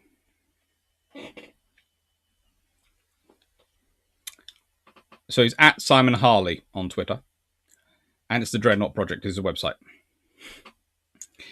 Anyway, there can be no doubt there was a strong opposition to the Selborne scheme. However, what Marder termed objections of a snobbish nature aside, it's also clear that much opposition was based on incorrect information regarding the scheme. It's also very well for Marder to damn people who are not informed themselves as to the real nature of the Admiralty scheme, but it's just a real failure on the part of the Admiralty to present the case for and the details of the Selborne scheme, not only to the public, but to the Navy itself. This is interesting when you put into context these quotes. Sir Admiral Sir Lewis A. Beaumont, Commander-in-Chief Plymouth, opinion in 1906 before the Douglas Committee. The fundamental change which has been brought about by the common entry has already disturbed the service in a great measure, and speaking for myself, I do not think that it has the goodwill of the service generally. I do not mean the common entry alone, but what follows from a common entry. Well, what follows from common entry seems to be a potential for engineering and marine officers to become captains. That seems to be the only difference here. So, in the nicest way, whilst other people can claim they don't need to be responded, you're supposed to be the Commander-in-Chief of Plymouth and an Admiral. I realise I can put it to an extent at the case that Admiralty has not done well to inform you, but of one of the few people who should probably have gone and informed themselves is a full Admiral. And their minority report for the Douglas Committee, Rear Admiral Logan, Commodore Briggs, and Captain Bacon, in opposing the inclusion of the engineering branch in the military branch, made direct reference to the Selborne scheme reforms. As officers in touch with the seagoing fleets, we would also remind our lordships that the great changes which have taken place in the Navy during the past 2 years have created a great feeling of unrest and uncertainty, which only loyalty has in measure recently soothed. It is very undesirable, therefore, to introduce at present moment any further important changes which are not absolutely necessary.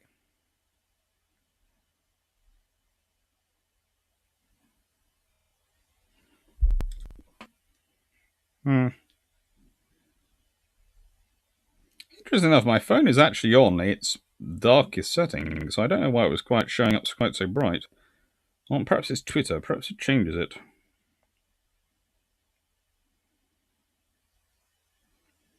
Oh,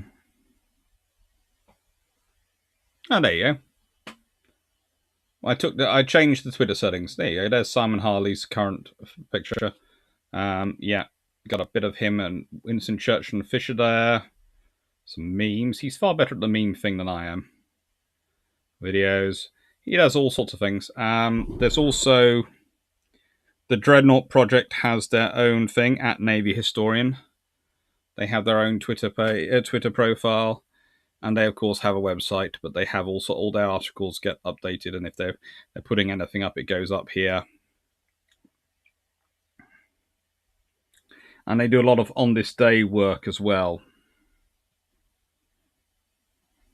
All worth in all interesting stuff.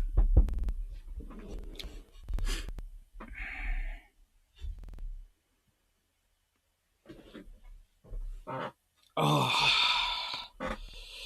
Ow. Good lord. Sorry.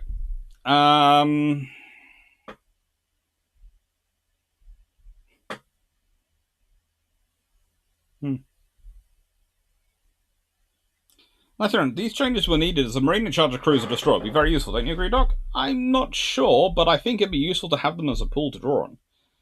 It's going to sound strange, but here is the point I'd make. Let's say you get to Lieutenant Commander as a Marine, and you decide you don't want to carry on being Marine, you want to go Executive Branch and command ships and fleets. Or as an engineer. You go into the pool of commanders. If you do that, you're probably going to work very hard, be quite motivated. Which means you're going to be extra people in the pool. You might well be above the average. Now, let's say, this is the point at which, if you restrict the pool of commanders down to only drawing from certain groups, that can then be promoted to captains. So let's say 1 in 2 commanders become captains. Okay, roughly half. Well, let's say I grow the number of people who become commanders who are eligible by 10% by including the marine and the engineers and the marines who want to become, who feel they would like to become executives. I grow that pool by 10%. So I've now grown the number of people I'm picking from by 10%, but I'm still probably going to be picking roughly the same number of people to become to become captains. So I might actually make it harder to become captains, because instead of it being 5 out of 10, it's now 5 out of 11 who are becoming captain. So your chances have just dropped. And if you thought this is where usually the problem lies. If you think you are not already in the top, the top 1, 2, top 10th, top 20% of the cohort, well, then you're starting to look like you're in the area where those extra 10% might displace you.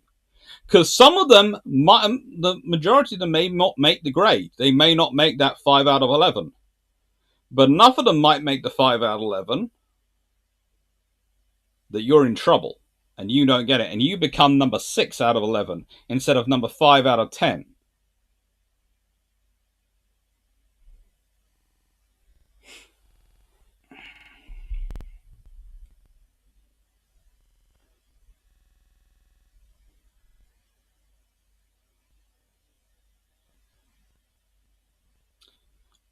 So jumping again a bit, looking at dates, I'm guessing Jellicoe is full speed ahead on the scheme in 1900s, but the man behind with getting with a B absolutely hated it. BT was not exactly its biggest fan, no.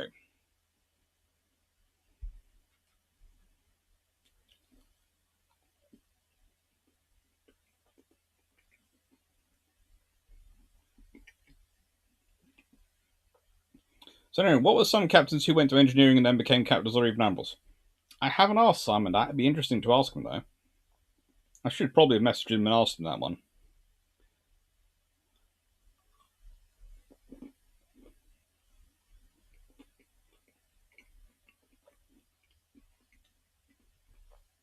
Because off the top of my head, I'm not sure, but if anyone knew, he would know.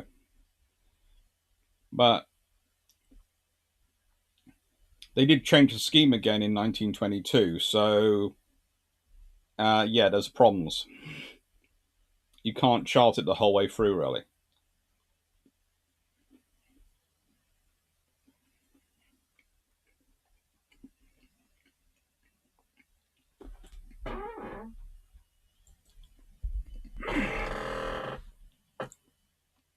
Here are some of the results, though.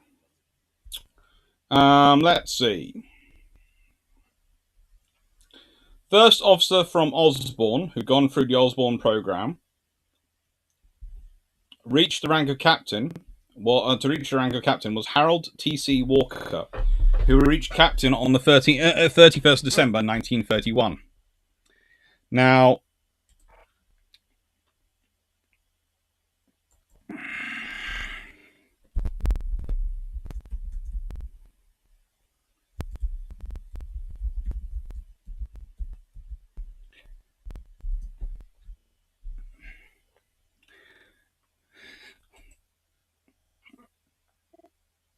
Harold Thomas Coulthard Walker goes on to become an admiral and commander of the 3rd Battle Squadron.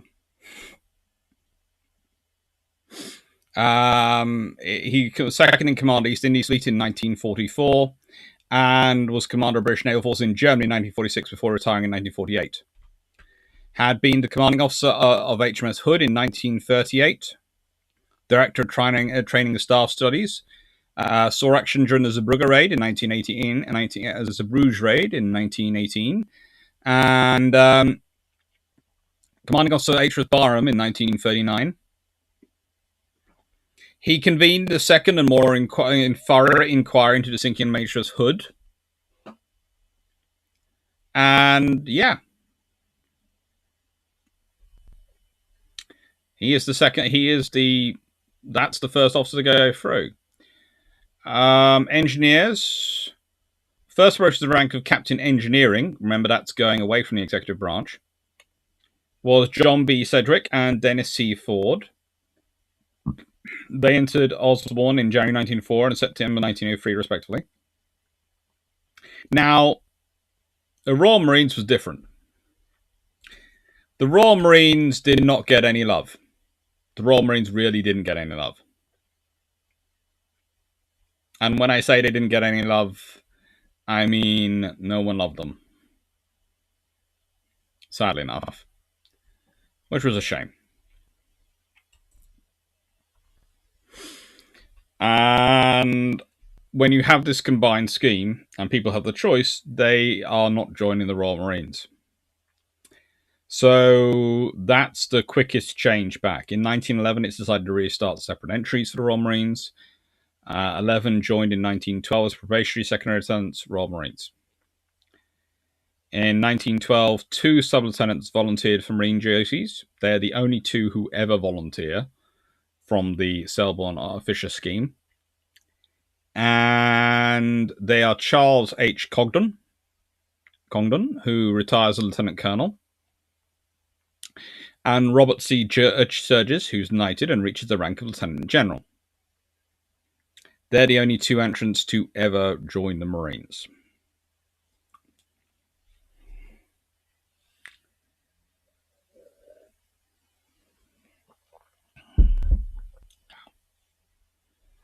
Royal Marines equals redheaded stepchild. You have to remember at this point, the Royal Marines don't really have a function. In that, what we know of the Royal Marines today and what the Royal Marines had traditionally done wasn't really seen as viable at this point in the prior to World War I era. It's really kind of sad. And really, you needed the Royal Marines to have someone come in and really push them up.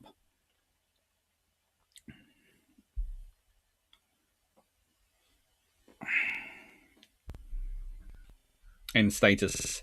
It's World War II which really gives them a status boost, and I would say to this day it's the Falklands War. What the Royal Marines get up to in the Falklands War preserves them, and I think the Royal Marines could well have been... I think the Royal Marines could have been lost quite easily in the 1980s, 1990s if it hadn't been for the Falklands War. Because I do think there are various factions looking for an easy cut to save money, and the Royal Marines would have been gone, because the Royal Marines have a long history of having to fight for their survival. Longer term impact. Well, you have a scientific approach to naval aviation and naval education. And this is a big thing. A scientific approach to naval education is a massively important thing. And the inheritors of this are felt across the wider naval system. Even after they get rid of the Selborne-Fisher scheme and they move specialization down to sub-lieutenancy, they still retain elements of it. So, yeah, you don't specialize as a midshipman, as a lieutenant. You don't specialize as a lieutenant anymore, you specialize as a sub-lieutenant. But you still don't specialize as a midshipman. And they retain Osborne, they retain a lot of the processes which they had in place. So it's a transition, but it's not a complete disappearance and change.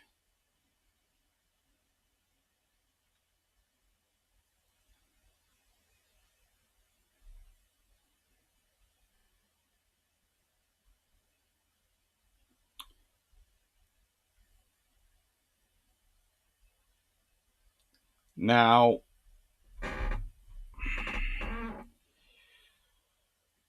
the interesting point here is that the things that do survive are more replacements for the war school than the Naval War School than they are for anything else. There's Naval Staff College, started in 1919 at Greenwich. Beatty was a big fan of this. Such naval disasters as occurred during the war were the direct result of the lack of sufficient and efficient staff. We paid very dearly for the experience which led to its formation, and nothing should interfere with its development. I.e., when I appointed Seymour instead of Somerville, because of his background, rather than him actually having training or the skills necessary to be a signals officer, I fudged up royally And I'm going to push all the blame I can onto him and onto the wider system, rather than accepting any of the blame myself. But Admiral Godfrey put it best when he stated, though, that the main core aim of the course was to broaden the mind to study war and make officers think. And this is a big impact on the Royal Navy, as it turns out, in World War II. It does have a big impact there.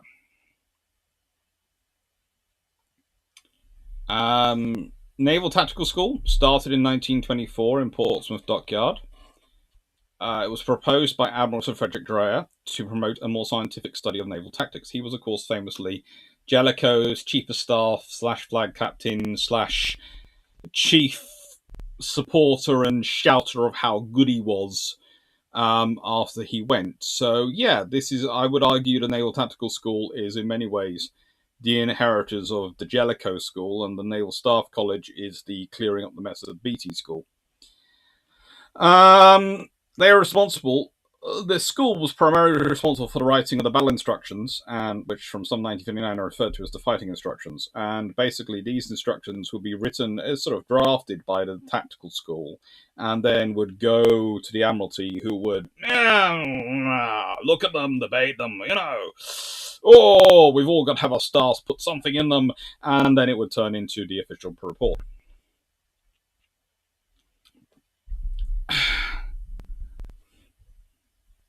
Good luck, Wayne. And yeah, interesting thing about Naval Tactical School is basically from 1933, when Henderson, who is of course another of Jellicoe's proteges, becomes Third Sea Lord, pretty much everything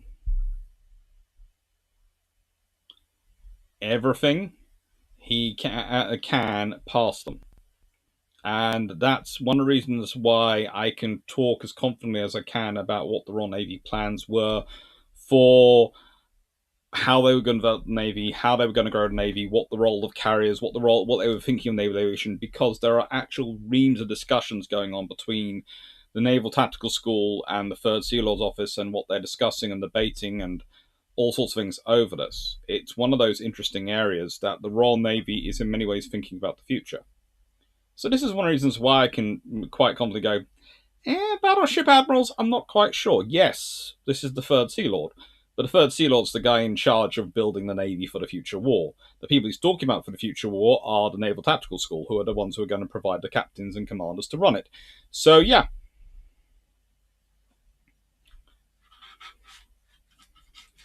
I do know. Please do note how quickly BT's things, such disasters occurred during war, were directly result of lack of sufficient and efficient staff. Not my own fudging up and not checking my own signals.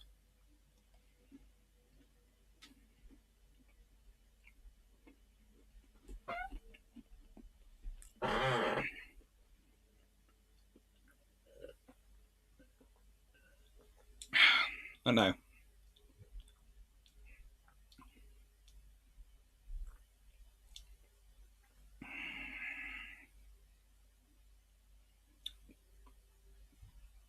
There were impacts.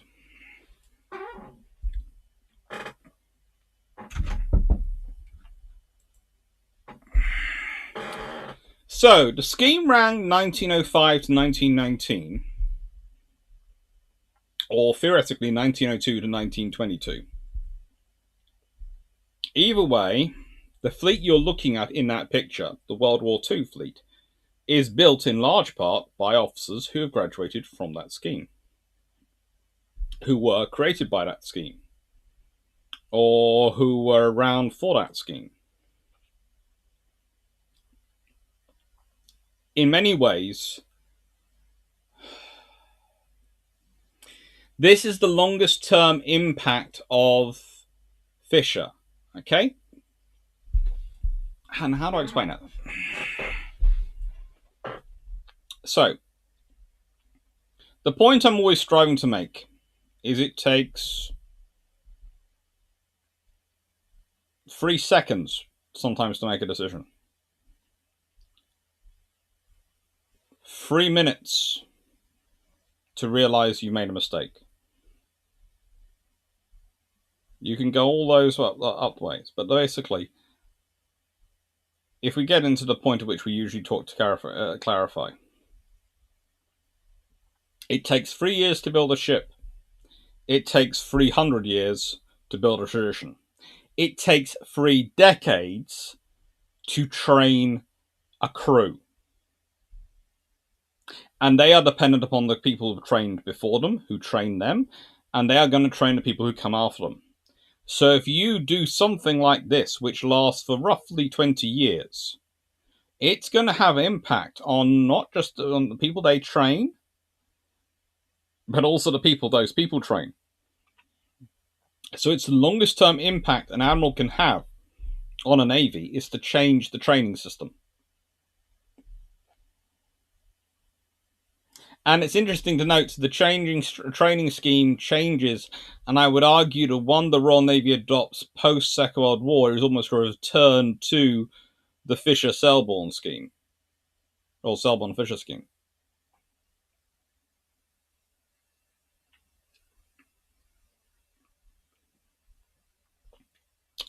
So this is where we're coming from. If you don't have people well trained, if you don't have people well drilled, you're going to have a problem on a ship. But the fact is, those people are going to train and drill the next generation. So your problem is not going to be limited to one ship. It's not going to be limited to one period. You build a bad ship, that's with you for 30 years. You train a bad generation, that's going to have an impact for a century.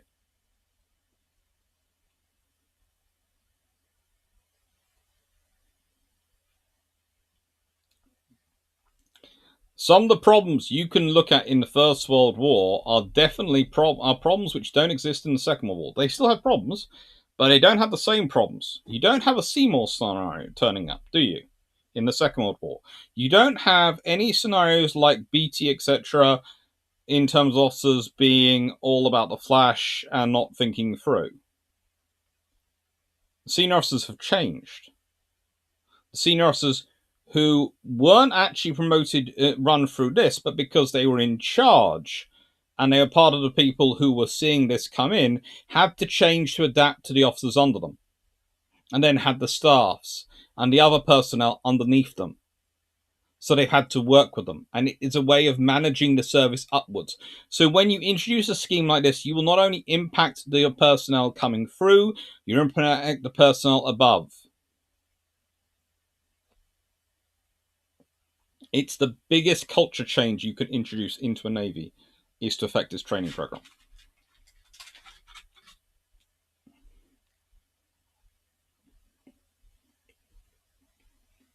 Fine. I am running, I must admit, slightly quick tonight, and the reason it's slightly short is because I do honestly feel a bit still kind of not well after doing all the stuff I did with the saw yesterday. But please note, I also ran it like this because I thought there'd be quite a few questions, and I thought, well, it'll be roughly 2.5 hours long, so I'll leave roughly half an hour for questions. So, questions.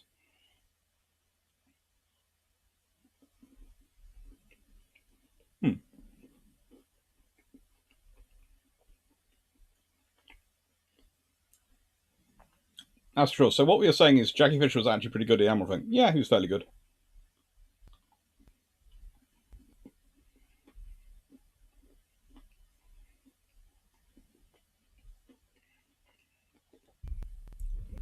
He certainly knew how to deal with it. That's a great. What howitzer did the Royal Marines use in 1910 to 1920s? Whatever howitzer they could get their hands on, basically.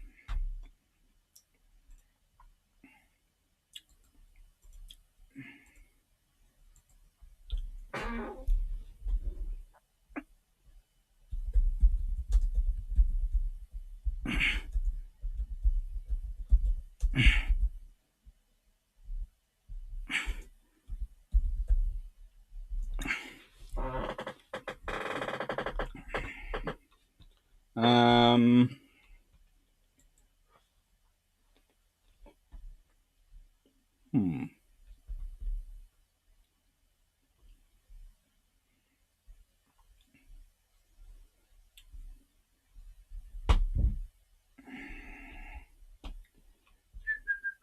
Let's see. Can I find that the baby powder? Mm-hmm.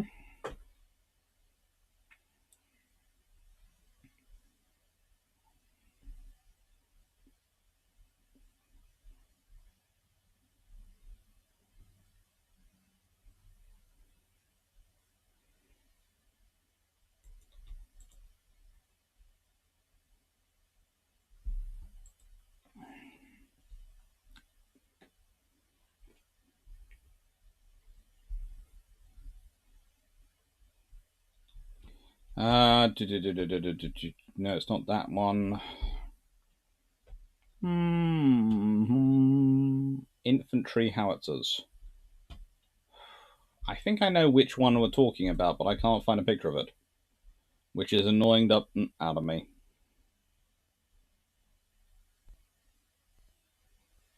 I think we're talking about the baby howitzer.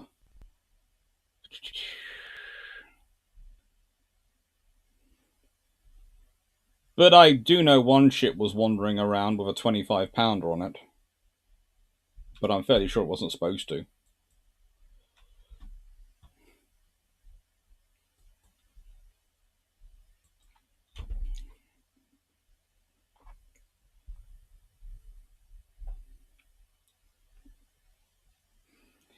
Did anyone like BT? Lots of people like BT. He was very personable and very, charismatic. He was a flashman.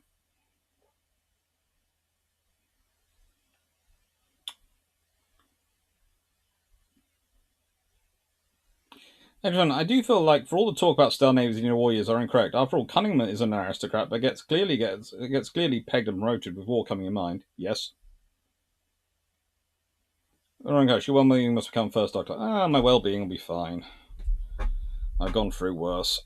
Ouch. I'm not as young as I used to be, but I've gone through worse.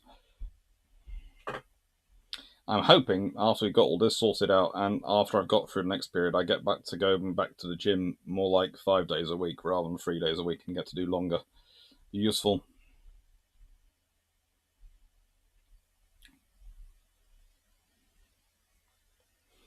That's right. So digging at U-boat, I find 2 U-boat projects. Can you tell us more about the Type 26 high-speed U-boat and Type 22 coastal U-boat projects?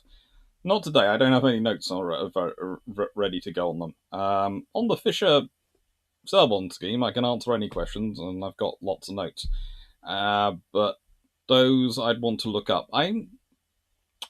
Interestingly enough, I have had a few questions about those directed to me during the five problems series. And so I'm definitely going to put something about the various German U-boat projects into next year's technology year of technology, year of adaptation. That's what I'm sort of still planning. There is a chance that changes. There is a backup option which is starting to look more and more attractive instead of doing a year of technology, but I'll make the decision closer to time.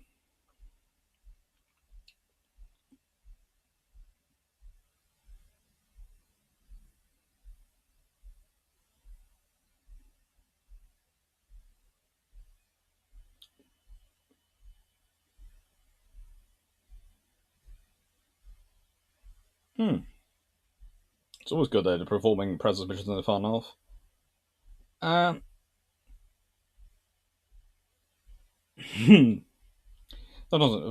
Still favourite. Bjturon with Professor Lambert.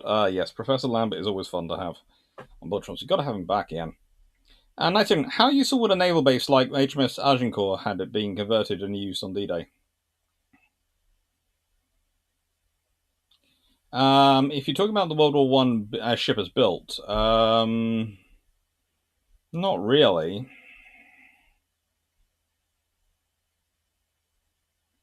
Subtons, who played BT better, Tom Hanks or Robert Downey Jr.? Oh, he's got to be Junior. Don't take this wrong way. Tom Hanks is a lovely guy. He is really, really nice. I've had the pleasure of having been quite close to both and seeing both up close in my time. They are both really nice, really personal people who I have a lot of respect for. But I would say Downey is more Flashman in him than Hanks does. Hanks would be a better Jellicoe than BT, but honestly, there are others I'd probably pick for Jellicoe. To be honest, on others I pick for BT, I'd probably go with Hugh Bonneville. He played Mountbatten quite well. He could probably play BT.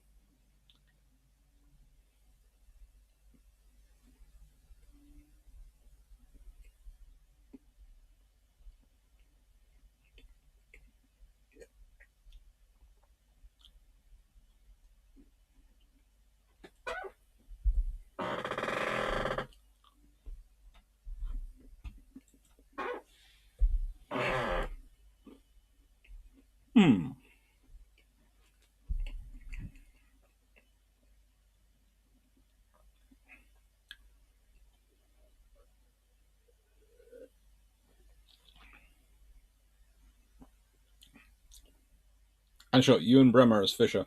I actually have a different suggestion. Charles Dance. I think Charles Dance could do Fisher quite well.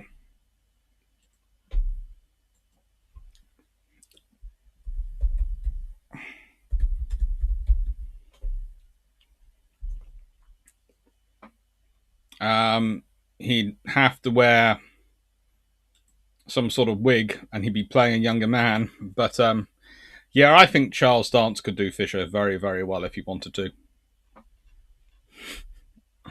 What can I say? He did a fairly good Lord Kitchener in The King's Man. And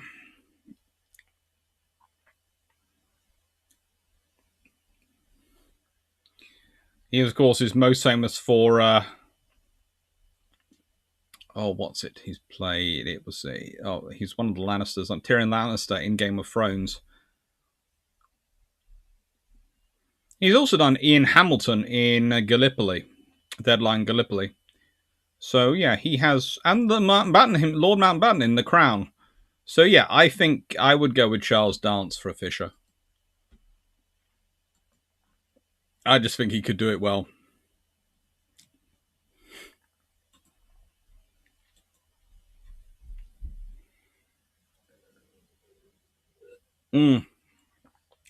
I know Jeremy Irons is Fisher, but no.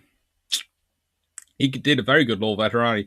But no, that's because I have someone else I'd want Jeremy Irons to play.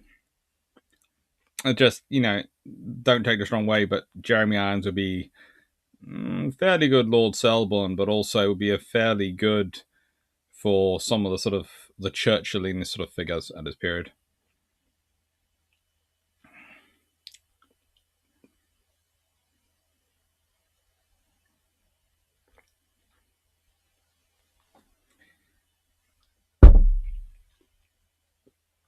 I thought you were talking about the British naval, the Brazilian battleship, the British plan to convert into a mobile naval base. Yeah, you could have done something, but in the nicest way, a mobile naval base like Agincourt is not going to be used on D-Day. No one's going to drag in something that useful into D-Day.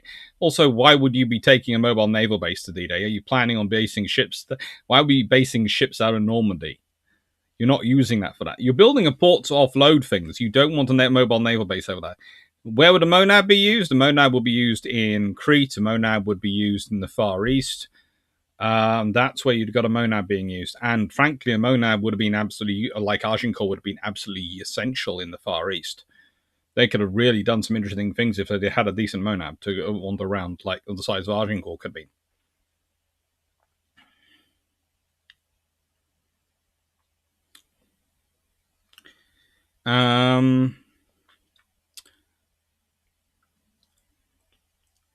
Sure. What would you be able to do to salvage an indefatigable class battlecruiser rebuild in the 1920s? Trust me, it wasn't my first choice. I think I've read that twice now. What would I be able to do? A complete structural rebuild. That's you'd have to do a complete structural rebuild. Change the engine turbines. Probably end up going with a renown layout. No, I meant Charles Dance did a good veteran. Yes, he did. I think he did. He'd be very him as Fisher would be frankly scary. He could capture the energy of Fisher, but he could also capture the fierce intellect. You would know you were in the room with a formidable being with Dance playing that. Good luck, Roland.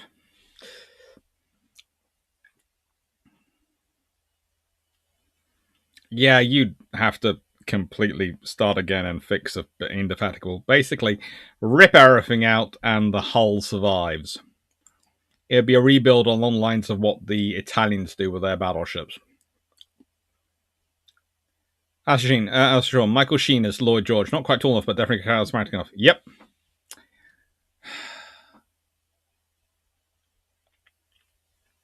Potentially, but I'd be also tempted to go with the Good Omens crew for. Yeah, Good Omens crew for the. Yeah, Michael Sheen would do that. Yes. Oh. Yeah.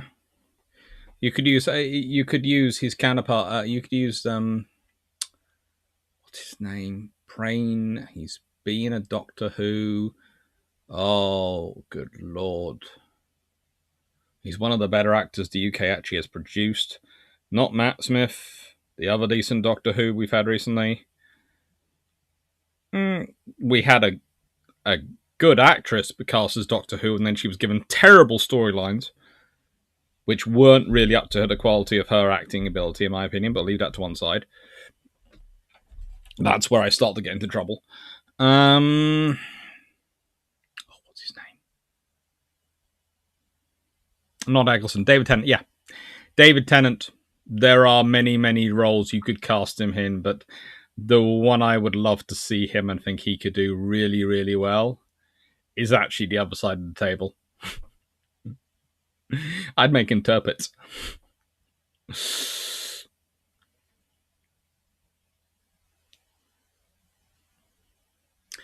My gosh, change of period. Who do you have play Pound, Cunningham, and Somerville? Ooh. Somerville's got to be someone who can do tired. And when I say do tired, I mean do tired really well. Pound. There's a few actors. I'd almost be tempted to Jeremy Irons for Somerville. Cunningham. I'd be tempted to go back to Charles Dance. I'd be tempted to go back to him. Again, because of the fierce intellect thing. And the quiet confidence. And Pound's going to be the hard one.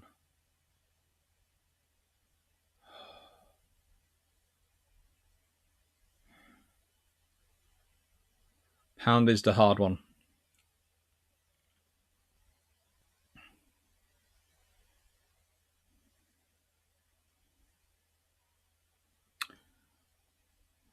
Hugh Laurie for Somerville. Not sure about Hugh. Ooh, that would be. He's too tall, and he's got He's not got the right nose. But Stephen Fry could play Pound. Herbert Lawrence Fisher, the late Herbert Lawrence. Interesting idea, yeah. Asgeir Halle Asgeir Fidgestad. Right. Ooh. But no.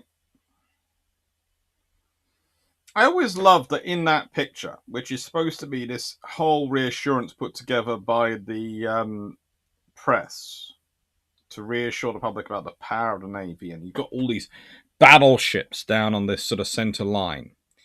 Look at what's sitting in the center of the picture. Look at what is dead center of the picture, and all your eyes take you to it. From every angle, your eyes are drawn to it. It's Ark Royal. Sitting dead center. You have Nelson and Rodney here. You have the Tribal class sitting there below Ramillies and in front of Resolution. You have the submarines hidden in between the battleships.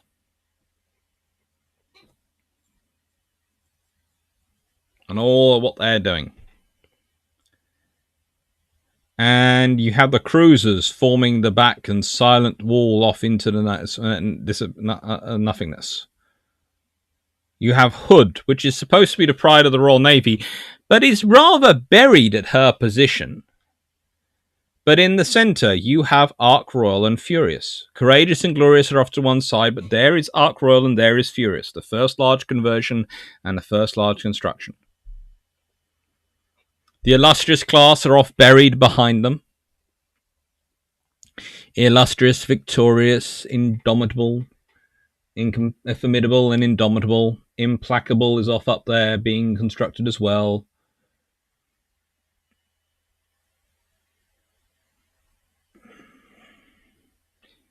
And you have Argus, you have Albatross, Hermes, Eagle, all the carriers sitting there. But it's Ark Royal which is sitting in the centre, which is rather imposing. Sat next to Queen Elizabeth. But there she is in the centre. Warspite is off to one edge. Again, looks a bit forgotten. Nelson and Rodney, they have status up the front. And then it's Ark Royal in the centre. The KGVs are off back, and there appears to be one called Jellicoe and one called BT hidden in there.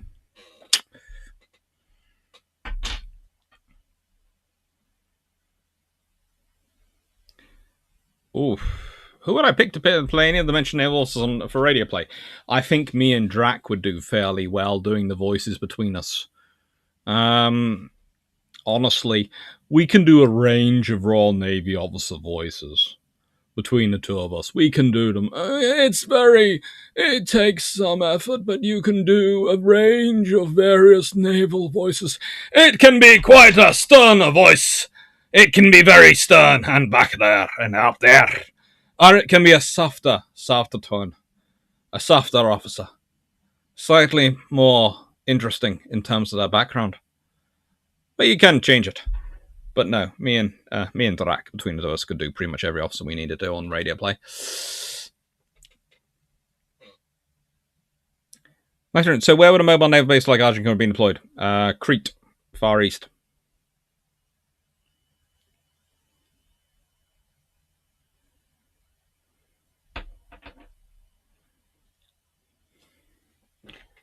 No. Mosquitoes.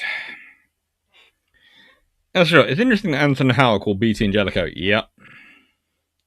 Early names Anson and Howe, I think. Changed quite early on, yes. And I've got some more videos coming on. Bjturon has paid for a couple of 60 seconds. He sent me a very nice, a little super thanks. So that's going in. And I have another 60 seconds, which I'm going to do on... I've been asked... Someone sent me a Discord message and basically said, what was it? I've got a picture of it.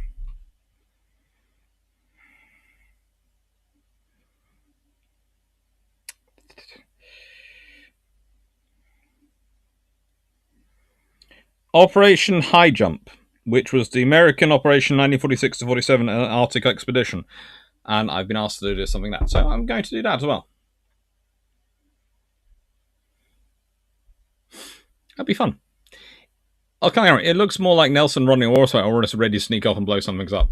Yeah, those three would always be ready to go and sneak off and do something nasty. And probably Ark Royal is sitting there annoyed in the middle going, why am I stuck in the middle? I can't go have fun if I'm up here. Where are my mates? Where are my buddies?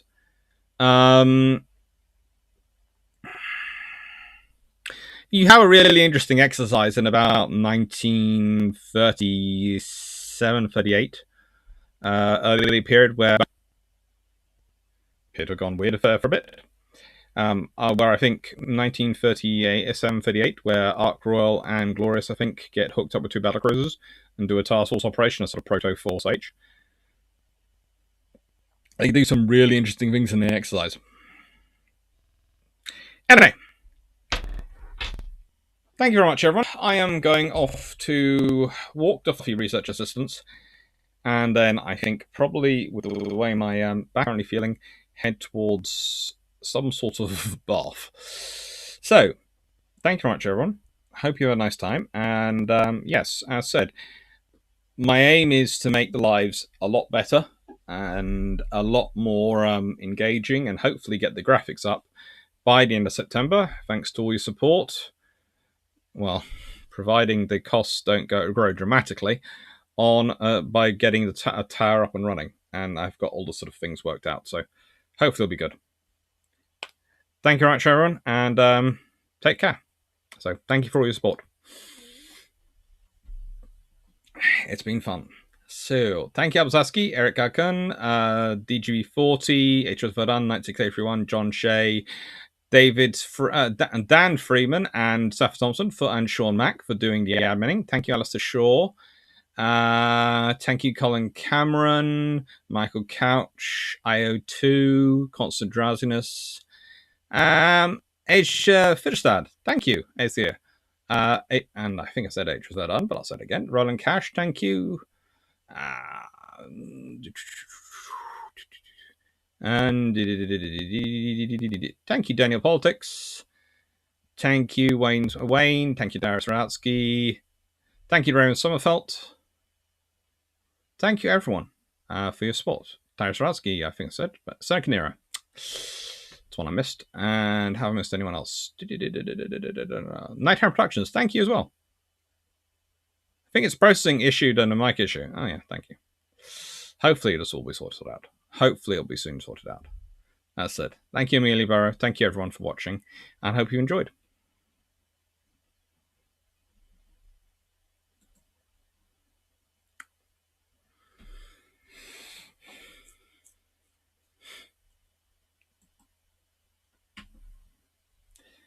All right, what have we got coming up next? We have... Well, we have next week the Chrono class. Then the next live we have is Brewships 85 on the 25th of August, where I will be announcing those...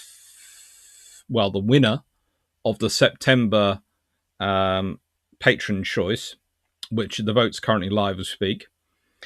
Then September lives we have coming up. We have the 2nd of September, 5 ways to fix the fleet. I think it's the 2nd, or is it the 3rd? Yeah, it's the 2nd. 5 ways to fix the fleet of World War II, 1939 to 1940, live. That's going to be done from the road. Then we have 4th September, questions and answers on naval history till the brew runs out. 11th September, question and answers till the brew runs out. 16th September, 5 ways to fix the fleets of World War II, 1941 to 42. And 18th September, questions and answers till the brew runs out. Then we have the patrons' choices going up to September. And yes, the next pre-started live, i.e. a live which I've chosen the topic of, is the Battle of Arauzo, Lessons of an Ancient Land Battle, on the 6th of October. And the Battle of Navarino on the 20th of October. So they're going to be fun. Anyway.